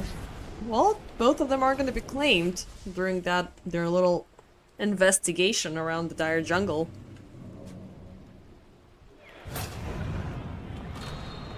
It's a good reminder that they're still in the game. But in my head, it's just a small victory. On time with the Tormentor, they know that there's... I mean, since there's no Ethereal, that means you're not having any grand detection. So with that, you are able at least to scour around the map a lot more freely. And do stuff like this without necessarily feeling the impact of your big commitment. But then again, you still have the Requiem, and you still have, well, the Requiem on cooldown and the lack of a BKB, so you cannot necessarily keep on pushing forward. Yawai. Which way to start? Almost getting head to head there, buddy. And the BKB is getting there as well. Ethereal, meanwhile, he's looking for the Scepter upgrades. Well, for the Shard and the Scepter upgrades. And then opting in for a BKB of his own, but 86. He's like, how you doing, brother? I see you're farming, and Mom told us that we are always supposed to share, so... Radiant are scanning. Got a little bit of extra for your little brother. Meanwhile, waveform. He's looking for a setup in the back line. Says 8R. Oh, nice catch, but he's gonna get thrown back with the telekinesis. Ethereal still moving in. But do you want to venture that far up near to the tier 2? Okay, jumps in. Ethereal gets rooted up. Remnant not gonna take him far. He sets up yet another one into the small cam. But 86 is anticipating his arrival. Silence up. Caught up. Burning down by the urn. He says he gets drunk. And he's gonna be sent back to the fountain with a bottle of, well, beer, I guess. Brewmasters, I do believe they make beer. Predominantly. Roche number 1. Meanwhile, down bottom, UI is pushing towers. Has fallen. 86 jumps in very last second to secure the shrine. But UI realizing that there is somebody venturing out there, he's gonna get the hell out of there. But they're completely unaware that Roche is under siege. Maybe they will realize right about now with Anku jumping in. But it's just one hero who may or may not commit. No, committing the Solar Guardian here would be absolute suicide. You don't do that. Kiseki gets life number 1. Well, life number 2. 86. They're rolling in. K. Oh, forced to pop the Primal Split already. Looking for kills. They may or may not have Onisun. Yep, eventually the Sentry will be dropped to expose him. Wait for him. Target number 2. He's gonna be the taxi for the Infest. Meanwhile, Ethereal, he jumps out. 86 jumps in into base onto high ground. Looking to pop the Magnetize, but not a lot of targets. Still trying to secure a path for K to come back. Solar Guardian popped into the base. K, what is he doing? So freaking deep. I mean, he could eventually die here, but the rest, they're looking to bait out UI. Oh, actually, he's gonna live. Nicely done, but Saint Lane, he's gonna die instead. Kiseki charging up for the Requiem. Oh, this is bad, but those are the BKBs used up. He still has the Requiems. He still has life number 2, but he is completely surrounded. Insta pop of the Manta. Okay, this time he's charging up, and no! The grip is gonna get him. They're looking for the silence. They're gonna free him out of it. There's the Magnetize being popped up, but Kiseki's kind of dropping low, but no, UI is gonna drop lower even faster. Anku, not within reach, they're not gonna go for him, but that was really scary to begin with. Kiseki getting caught up first just like that. I mean, yeah, it was the Aegis for the BKB, because next time during a team fight we could see a BKB from the SF instead. But holy, all in all, they got 4 for the price of 4. So it's pretty equaled out. Mainly, the damage from UI was really, really scary, but kudos for K for surviving all of that, and the supports with the immensely good health. Tower is under attack. It just keeps him in the game, you know, 408. He hasn't died for a single time. Oh, and he even has the Scepter upgrade. Very nice.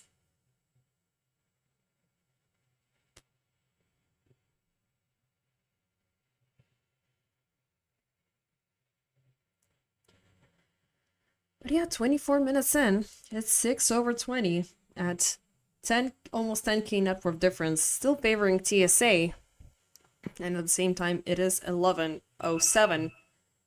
So, yeah, everybody's getting tired. But so is the internet here. Waveform and his internet decide not to cooperate with us. I just hope they redeem from that one, because right now they should be on the rise. 24 minutes. Yep, they've suffered some losses. But they've managed to keep the same lane balance. They've been able to get return kills. UI is slowly getting there before Ember Spirit and Dawnbreaker can be extinguished, but both Dawnbreaker and Ember Spirit, they're not looking really, really good. Ember Spirit being at 0-5-1. Ethereal is indeed experiencing a super tough game.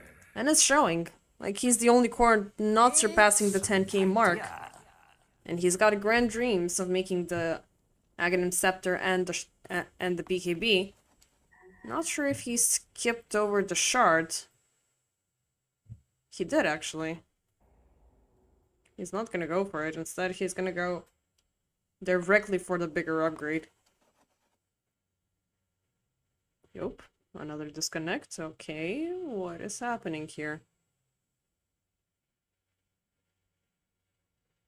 Hopefully we're not gonna be here all night. And hopefully, I mean, some part deep down inside of me is like, yeah, I want to see game 3 if it's gonna be an insane one, but at the same time I'm like, nah, just I want to go to sleep. I'm over 30. It's a tough life. It's a tough life, especially in summer. Okay, we got one back. Let's see how long is it gonna take for Onisun to return. I almost feel bad. Still all in all, loving the draft that TSC have cooked up here. I really want to see if Earth Spirit is gonna opt in for the Aghanim Scepter. I mean, the only person he can kick here is the Brewmaster, just to bring him a little bit closer for the primal split pop. Excellent idea. But that would be insane. Like you have to be leading by a lot to do that. And Brewmaster definitely would need 2 lives. Instead, he is working his way up towards a refresher, which is always it's your go-to item to have on a Brewmaster. If Primal Beast is making annoying things once, why not do it twice? Okay, we have Anisan back. 86. Can we go? Or is it time to go? Okay, there's the F9, and we are good to continue. Welcome back, gentlemen. It's still game number 2. And you are completely where you left off, so nothing has changed ever since the pause. For absolutely nobody. Okay, so what happened last?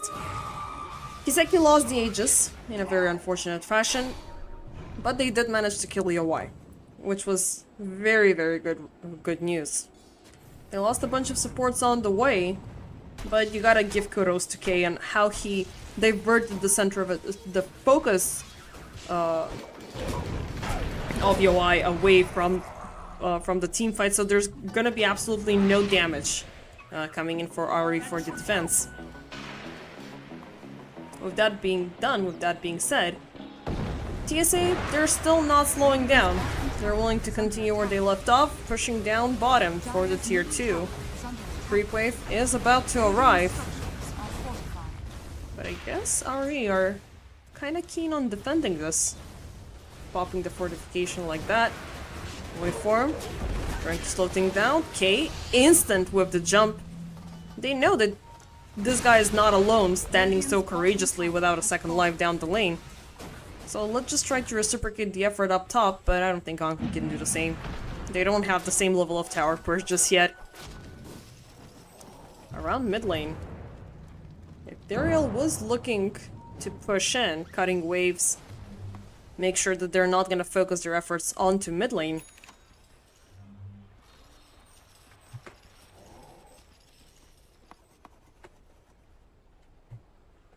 Yeah, this is gonna destabilize things just a little bit, but creeps or no creeps, we still have Kiseki willing to jump in. He's currently playing ignorant around this board, or he's just gonna be like, yo, somebody else take it, I'm just too good for this.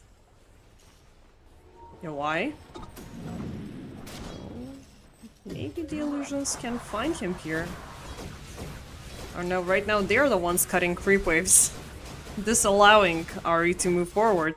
Around the pit. Oh, Ethereal. Oh no. Right under vision he goes. Instant jump, instant silence, instant steal, and oh whatnot. That was a very free kill. And a big catch as always. No Ethereal, no detection, no problem. 86 looking for more. Goodbye, Anisan. Maybe they should have baited him long enough to pop the grip for the Rubik steal, but I guess only one time is that we're gonna be seeing the actual steal happen. Tier 2 mid, taken down with a little bit of a stall-in. And why not go all the way? Why not go high ground?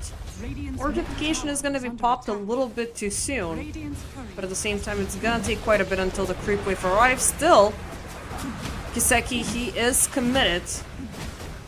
He doesn't care. He's even willing to go through backdoor protection if it pops. Yep, there it is.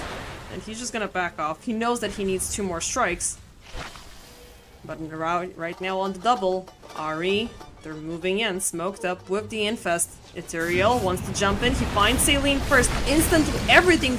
The false promise will be forced upon him as he tries to jump. Ethereal still going in deep. Now they expose the Rubik. Rubik dead and gone. Next up is gonna be Saline. Now the rest of the course are going in for the fight. Waveform. Okay, he obliterates the primal split targets, but they lose Ethereal in the process. Kiseki charging up, but nope, this time he does not have life number 2 and he's vulnerable. 86, he did drop the Magnetize. And he's still trying to get at least Yowai here. Yowai in a bad spot. Does he have the infest in another 90 seconds? But he's willing to chase. He's willing to punish 86. He rolls back right into his face. Yowai pretty much healed up to completion. Okay, pulled back with the harpoon. Anku. Oh, they get the grip. The attempts for the save. But no, you gotta break the Bane. not remove your target a little bit Dire's further. middle tower is Kay gets taken down, Kiseki gets taken down, pretty much team wipe with a beautiful takedown of the supports first. TSA, that was quite the overextension, and now they might be having problems.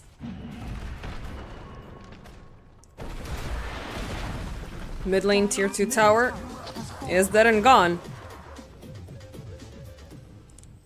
And maybe they're gonna go in for bottom, as the creep wave is pretty nearby. No random surprises. Let's secure the outpost. Kiseki gonna be back in a second. And they got, again, really lucky with him. Because the BKB was just missing out on its recipe. Why? He should be down to 7 seconds. Ember. Ooh. Now he's gonna start working on it. He did get the scepter upgrade, at least finally. Bigger range, more charges, higher speed. It's gonna make him a little bit more annoying, but Kay, he's gonna realize that that is present. But look how fast he goes. He's gonna get those quick escapes every single time things get too bad. But of course now you need the BKB, because if you get stun locked, you're not gonna go far. Double smoke, nearing the Roche Pit, amplified damage rune taken by Kiseki. K. He's gonna find a waveform, look at that right click damage, the squirrel is toast. On the run, RE.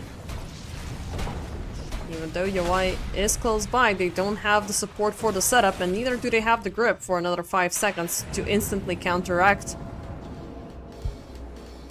Now is the time for TSC to push in again. It's just one side going in, the other side is going out. It's just a pendulum swing for the past couple of... Well, it's been 10 minutes, but there's been long pauses, so it feels like we've been here for almost an hour. For game number 2, not for the entire series, that is. Tormi number 2.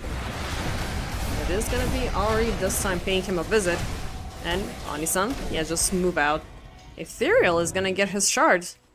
Which means both supports already bought theirs? Well, it just skipped through Ani-san. It's always gonna be the second last in terms of net worth. And yeah, Ethereal, he gets both of the upgrades in a very, very convenient time. Dire's bottom tower. But he's still in a dire need for the BKB. K, meanwhile, pushing up top. He did see the boomerang. Roche. He's gonna cry. And now time is scarce. They see the remnant jumping in. Maybe this... well, too soon. Keep on going. Keep on going. He doesn't have backup. He does not have backup. Ethereal is a little bit too far away. Scans are gonna be dropped. Ani-san is gonna be scouted. Okay, jumping in. Primal split used up. I think he has the refresher already, so it shouldn't be that bad. Ani-san. He's gonna die. Age is secured. Smoke up coming in from RE. As they are on the run. Yawai infested into Anku. Can they surprise them? I mean, they do have a solid chance. K is back in one piece. 86. Looking to make the jump. They're going in for the creep wave in the backlines. Oh, K is gonna find them. This is not the surprise they were looking for. Anku gets pushed back, stunned down. But can they keep him locked down long enough? He's gonna go in for the Solar Guardian. Kiseki, nice Hurricane step forward. He even avoids the Sharpshooter, but it's gonna be a steal. But no, either is gonna die. Magnetized. They're popping. Kiseki loses life number 1. Yawai, he's untouchable currently, but Anku, he's gone. 86, attempting to go on the run. He's being chased by Ethereal, but he's got the haste boot onto him, so he's gonna run far. Was there a buyback committed? I don't think so. Ani-san just came back naturally. Oh boy, it seems like the same scenario from the previous Roche fight. This time it's gonna be additional casualties favoring RE. They only lose Anku, and they lost Ani-san a little bit sooner. But they got the supports, and they took away life number 1 from Kiseki. They did also commit the BKB at the end or so. Feeling like a little bit of a complete loss there, as nobody can get to Yawai. This guy is absolutely super strong. And he's just melting through everybody whenever he finds them. It was a very good placement there with Anku. And things got very scary for a split second there with the Rubik stealing away the Solar Guardian.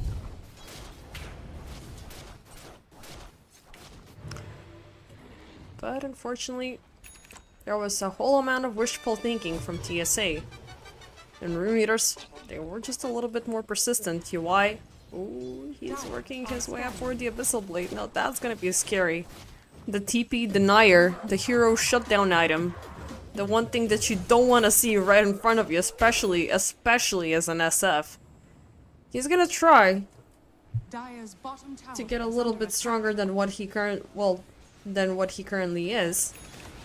MKB, it's gonna be a Satanic, but again, not sure. You only have the saving grace of those 7 seconds hitting. And during that time, the Lifestealer can't reset. Maybe you can do something then with the Satanic, but things are not as linear. RE now on the move. They have the confidence, they have the strength, and they have the infest onto Ethereal. Scouting, scanning. Who might they find? Oh, waveform jumping, and it's gonna be Kiseki! Oh, a big one! BKB gets the hell out of there! False promise, everything is used up to try to pop him down, but no, they lose complete track, complete sight, complete everything off of him. But still, both supports will perish. Still, they reinitiate. BKB is out as it was used up too soon. Kiseki with the supports are dead and gone. They did not even get a kill on to Anisan. Oof. It was a tough mission to avoid everything. But staying alive was a completely different mission. He just popped the feast for the extra movement speed and he wasn't able to do anything out of it. I mean, yeah, you can say he did great damage, but it was just right click. Oh, Lord Almighty. 34 minutes, back and forth. Back and forth and back and forth here. Why? He's getting farmed up, and he's getting on the skyscraper in terms of net worth. Blink into the Swift Blink. Lanes are getting cleared up. Kiseki, he's not doing anything. The rest of TSA, they are scared. They are gonna be losing this tier 2 quite fast.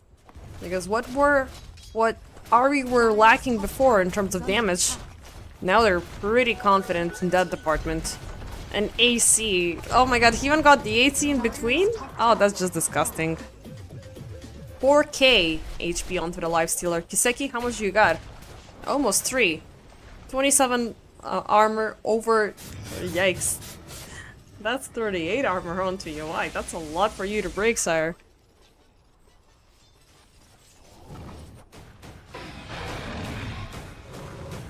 Kiseki. He's got no money for buyback. He's got no money for items. And he's gotta pray that he's not gonna be ganked right up next. UI. Almost passes within vision. It's way too soon for Roche. As those Aegises... I mean, they've barely stayed in the game. They just instantly get removed from heroes. Well, specifically Kiseki. Ethereal, BKB completed with the amplified damage rune bottled up. So that's a very big find. Meanwhile, TSA. This could be their last smoke, so they gotta be careful and they gotta make every catch count. Waveform appears first. K gets caught up, stunned into the tree. 86 jumping into the backlines. He's gonna try to take them down. Magnetize connecting onto 3. Keeping up with the chase. Anisan gets caught up. That's gonna be potentially target number 1. Ethereal in the backlines dancing around. Solar Guardian is gonna be empty, not connecting onto anybody, but they still have Kiseki within range, who's gonna pop the Requiem, but no damage is gonna go through. He's still completely locked down. He popped... Well, he does not have the Satanic yet, so he's gotta be careful. UI is gonna chase him down and find and kill him. Same with Saline. Anku is gonna die down as well, but 86, he finds Ethereal. So far, it is TSA leading this team fight. Waveform gets found into the back lines, as he's gonna serve as a distraction, even though he is within the dust range. Oh, that miss with the Guardian was so freaking bad. But 86's jump, 86's focus was just amazing. Jumping in, isolating the supports instantaneously. Kiseki, well, unfortunately, he didn't survive the onslaught, but he was the only person, well, aside from Silene, on his team who died. Was the false promise popped? Yes, it was. They did everything they could have to keep him alive, but it was tough. Okay, Primal Split got used up twice to maintain as much control during the team fight, and it was good. They didn't lose the tower, they only lost the carry, but Yawai, he's still lingering within the vicinity. And they have him under vision. Adar, oh, he jumps in, telekinesis with the bushwhack. They have him locked into the trees, Nightmare for the save. But guys, just enough of these spells. He's just gonna rage away and get out. Just keep me out of this. I'm playing my own game. You rock. 39 minutes in. It's 31 on to 18 with less than 1k net worth currently favoring RE. Gaben Graph, it is saying that they're most likely to win, but not with Yawai jumping in like this. Oh, TP, oh, it's gonna be successful. That was so scary for a split second. The projectile almost landed. At least they're gonna find Ani-san. That's better than nothing.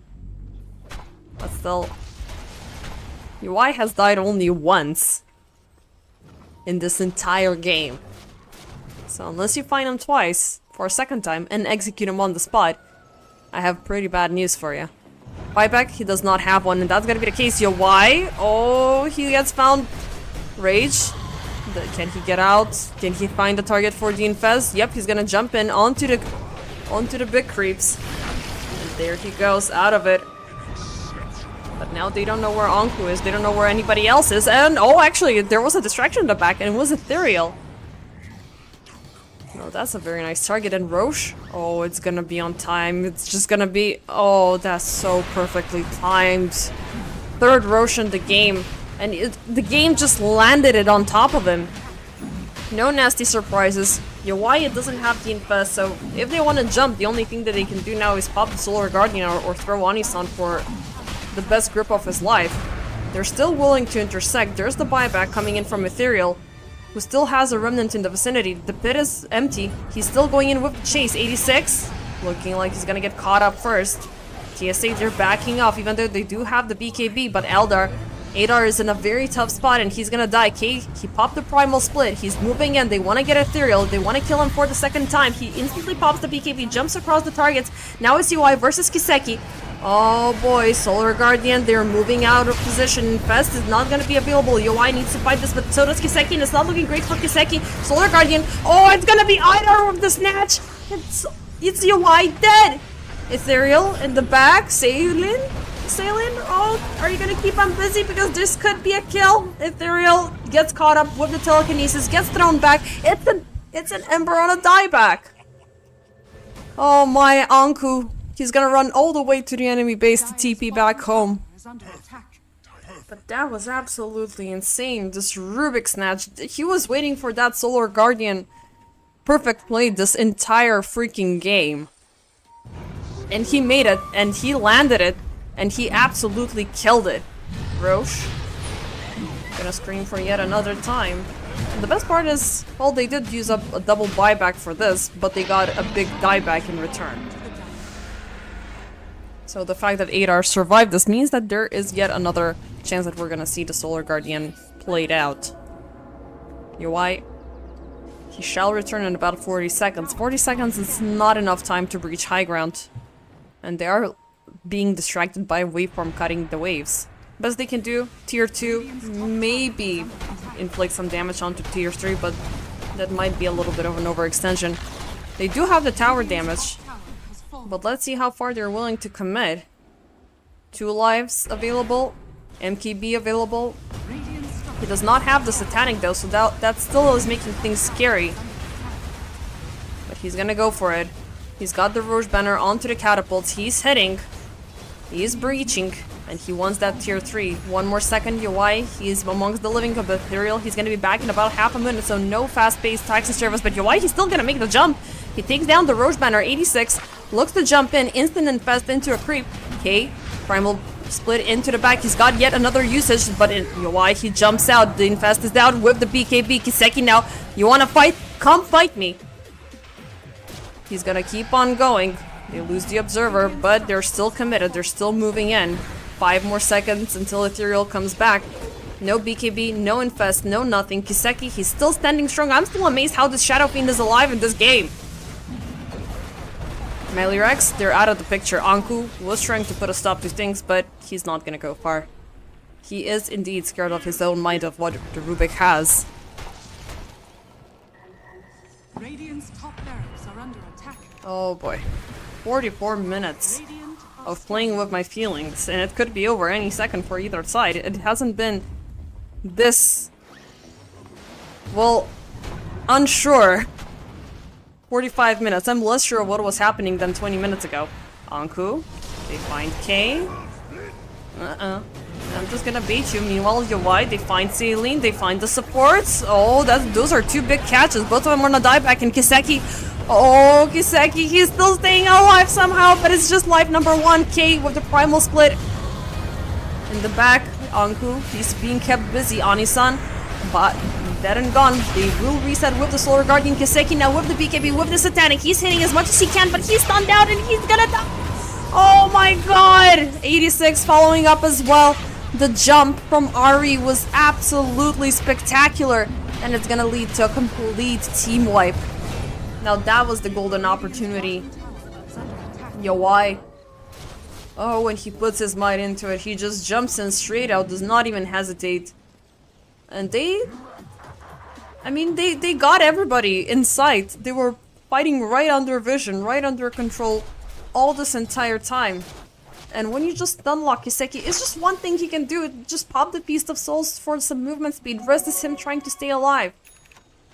And the execution of the supports first in the back, that was just brilliant. Take them out first. They're not gonna do much later. Rubik, he's not gonna make your life a living shit. Oracle, he's not gonna reset the team fight. But still, they are gonna be alive soon. So, you already lost mid, you already lost top during that last jump. And the fortification is available, so let's see how fast RE are here. Fortification dropped, but not fast enough to take away the creep wave. Meanwhile, they're pushing on both sides. About 20 seconds. K might be forced here to use the buyback because these racks are falling a little bit faster than they had anticipated. Oh boy, 5 more seconds. Second fortification. These are going pretty much to waste. Kiseki's gone, he's got the cheese. But he's not gonna fight alone as there's still no frontliners. 86, he's gonna come back. They will equate the result and they will equate the base damage. 86. Do you want to jump? You know that Anku is infested.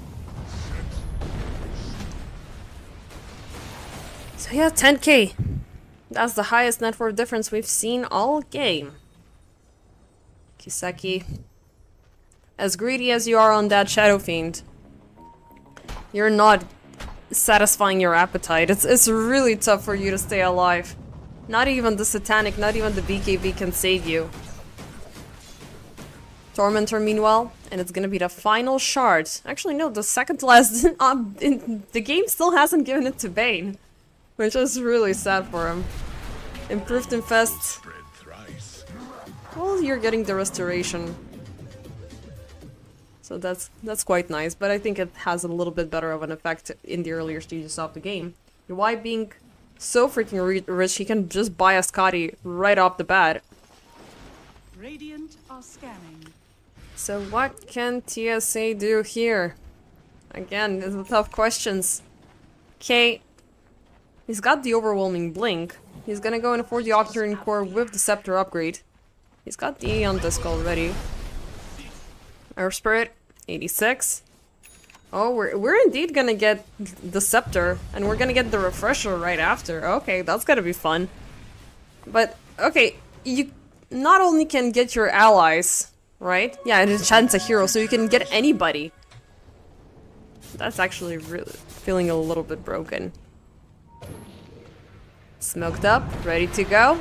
But first off, nah, it's not gonna be Roche time. It's way too soon for a Roche. I mean, Roche dies really fast, and then the Aegis does not even last as long. 3 times in a row. Okay, Ari, they're going in. Ethereal. He's got the Infest Bomb. They have 86. Hex stop lockdown. Nice telekinesis for the save, but with that, Adar has been exposed. And the Rubik is gone for 75 seconds, just like that.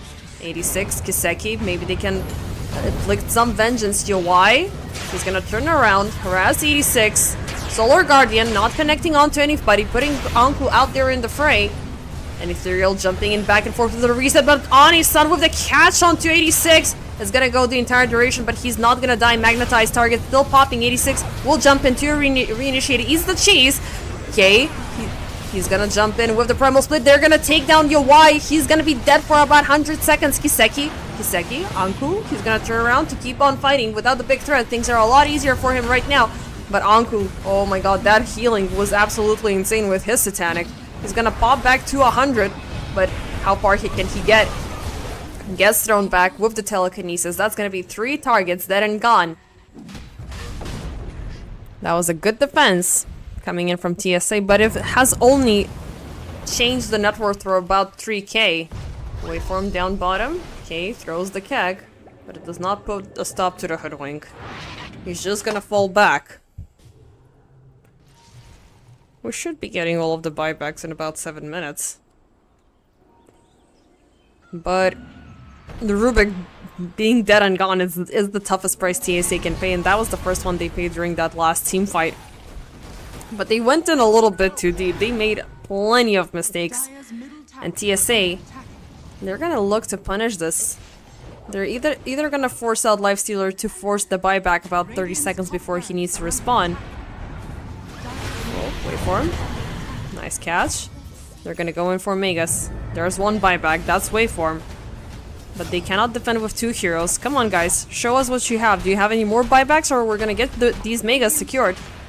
Fortification. 10 more seconds. Okay, Kiseki still standing. Okay, on the top line. He does not have the primal split in about 10 seconds. Refresher, he needs about 80 seconds for that. Rax under siege. Ethereal is trying to keep them busy, but he could die here, even though he does have a buyback. Everybody does. Why? He's back into the picture. He will pop the Satanic for an illusion. K in the backlines harassing Ethereal. They have a lock onto the Ember Spirit, but can they destroy him? He jumps back, stun down. Oh, they could take him. He's gone. Solar Guardian onto Kiseki. The bottom Rex have been taken already. 86 caught up into the grip, but it was stolen by guess whom? Rubik once again. He will survive. He jumps out as the Remnant with the PKB. They're playing around with their food. Kiseki now, he does not have the safety of the PKB nor the Satanics. Pop the Manta for the last time. He's stunned out, but everybody's protecting him for the sidelines. He's broken. Sharpshooter misses. Ethereal keeps up with the chase. He forced out a buyback for this Kiseki. He's gone. Next one is gonna be Silent. But they did secure, no, actually they did not secure the Megas, only the top ranged Drax are left remaining and still standing. But that was a lot of damage with a double buyback forced out for the defense. Ethereal still does not have money for a buyback, and at the same time they're not look to push in to the same measure that TSA did.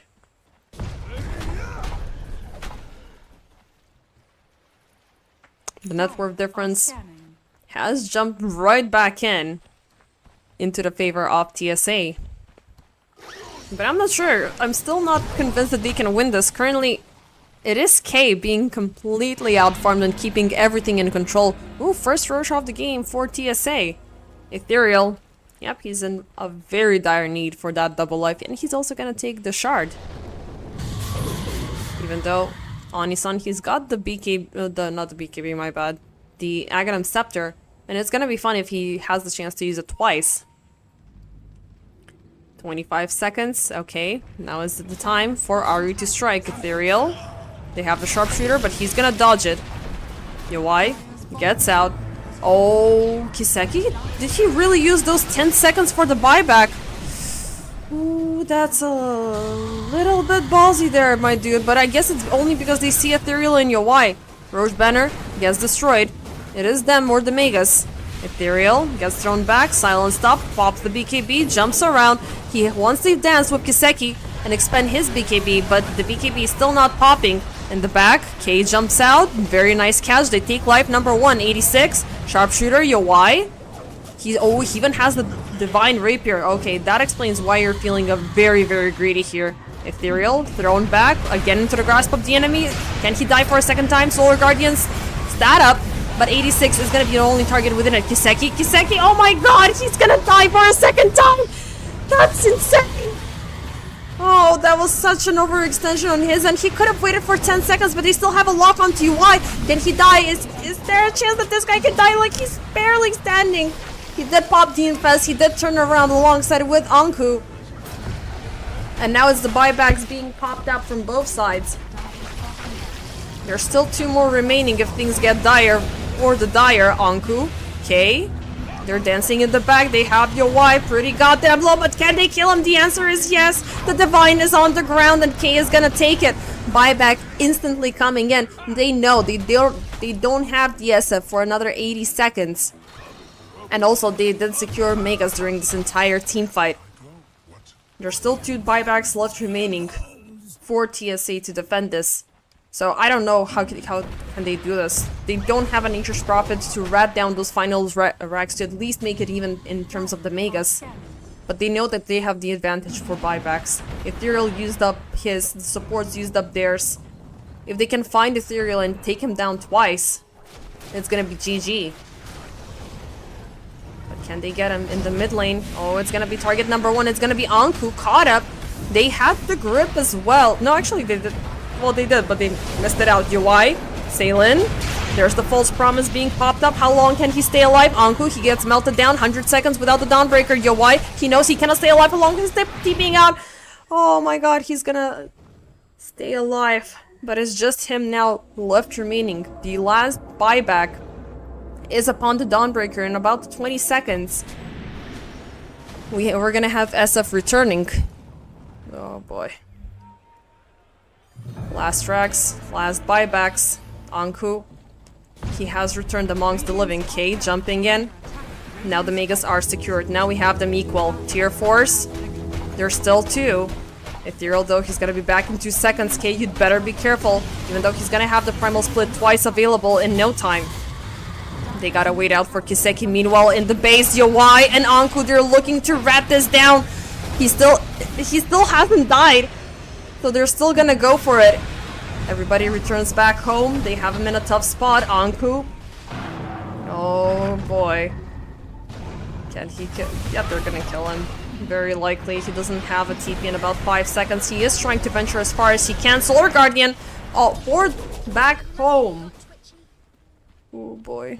This match. This is still game number 2, ladies and gentlemen. This is insane. And we're nearing the 1 hour mark. Megas versus Megas. Only 1 tier 4 available on both sides. And again, a 14k net worth advantage for TSA. Look at this! Look at these swings! Oh, what are we watching? I mean, I wish I was a little bit more enthusiastic. But it's nearing midnight, it's not noon. But this is hella exciting. All buybacks are being poured in. There's 2 remaining. It's on to TSA. One of them is on 86k. He's the MVP here, man. With the AC, with the Divine. Just get an upgrade. Keep the Octarine in the bags. You don't need the stats anymore. Okay, TSA. We have the smoke up. They're going for the rush. They're going all in. They know whoever they find is gonna be dead and gone. Ethereal. He was looking to reclaim the outpost. K jumping in with the Primal Split. There's the fortification. They managed to bait it out. In the back, Kiseki. Oh, the grip is not gonna last for long. 86 with a beautiful interception. They have him. Amistun, that's 1. 90 seconds out of the picture. Requiem popped up. Kiseki gets the hell out of there with the false promise. Yowai still within range. K, he comes back once. He does have the primal split for a second time. There's the refresher. Anku, he's still dancing around, but the second the BKB is out, oh, he's gonna come back again with this satanic. It's fucking insane. But Yowai, Kiseki is the clash of the titans. Kiseki is not gonna live. He's gonna die with the feast of the souls everywhere, but Anku, he's gonna die down as well. 86 still alive. K as well, but looking severely low. He needs to protect this. They will get Yowai for the second time and reclaim a second divine. Oh my god. Oh my god, TSA. What a performance. They're gonna end the 2-0. Did not even see how Yowai died there. Oh goodness gracious, great balls of fire. Ended up cursing at the end there. But it was insane. All focus onto Kiseki. They really wanted to take him down, but all the health bars were popping back to 100. Both from Yowai, both from Anku. They had the resets and the satanics and freaking everything. They poured themselves into this game, but ultimately it was Team Spirit Academy not only winning the series, but winning it against RE.Arise and winning it with a 2-0 result. And this is an insane success story for Team Spirit Academy, and I'm really, really proud of them. They went in for these quirky drafts, really fun to watch, really fun to play. They felt really shaky for a second there, but they pretty much outmaneuvered the strongest team they have in their respectful group. So yeah, I think with that, ladies and gentlemen, we can sum up the day and pretty much call it before it reaches midnight. So let's see, what did we watch today? We had 3 series only, not too long, not too short. It was first off Aeon Team Aeon versus Nemica, which ended with a result of 2-1. Balu versus Habibis, which ended with 2-0. And last but not least, Team Spirit Academy versus Rune Eaters Arise with another result of 2-0. As for tomorrow, we do have 4 series coming up for you, ladies and gentlemen, and we're pretty much nearing the halfway point of the group stage. So Team Ion are gonna face off versus Team Spirit Academy, Balu versus Envision, Team Syntax versus Habibis, and then Hive with PogChamp last but not least. So yeah, thank you very much for all of you who stuck around here all day long. I'm Base Defender, and thank you with all my heart, and I will see you some other day.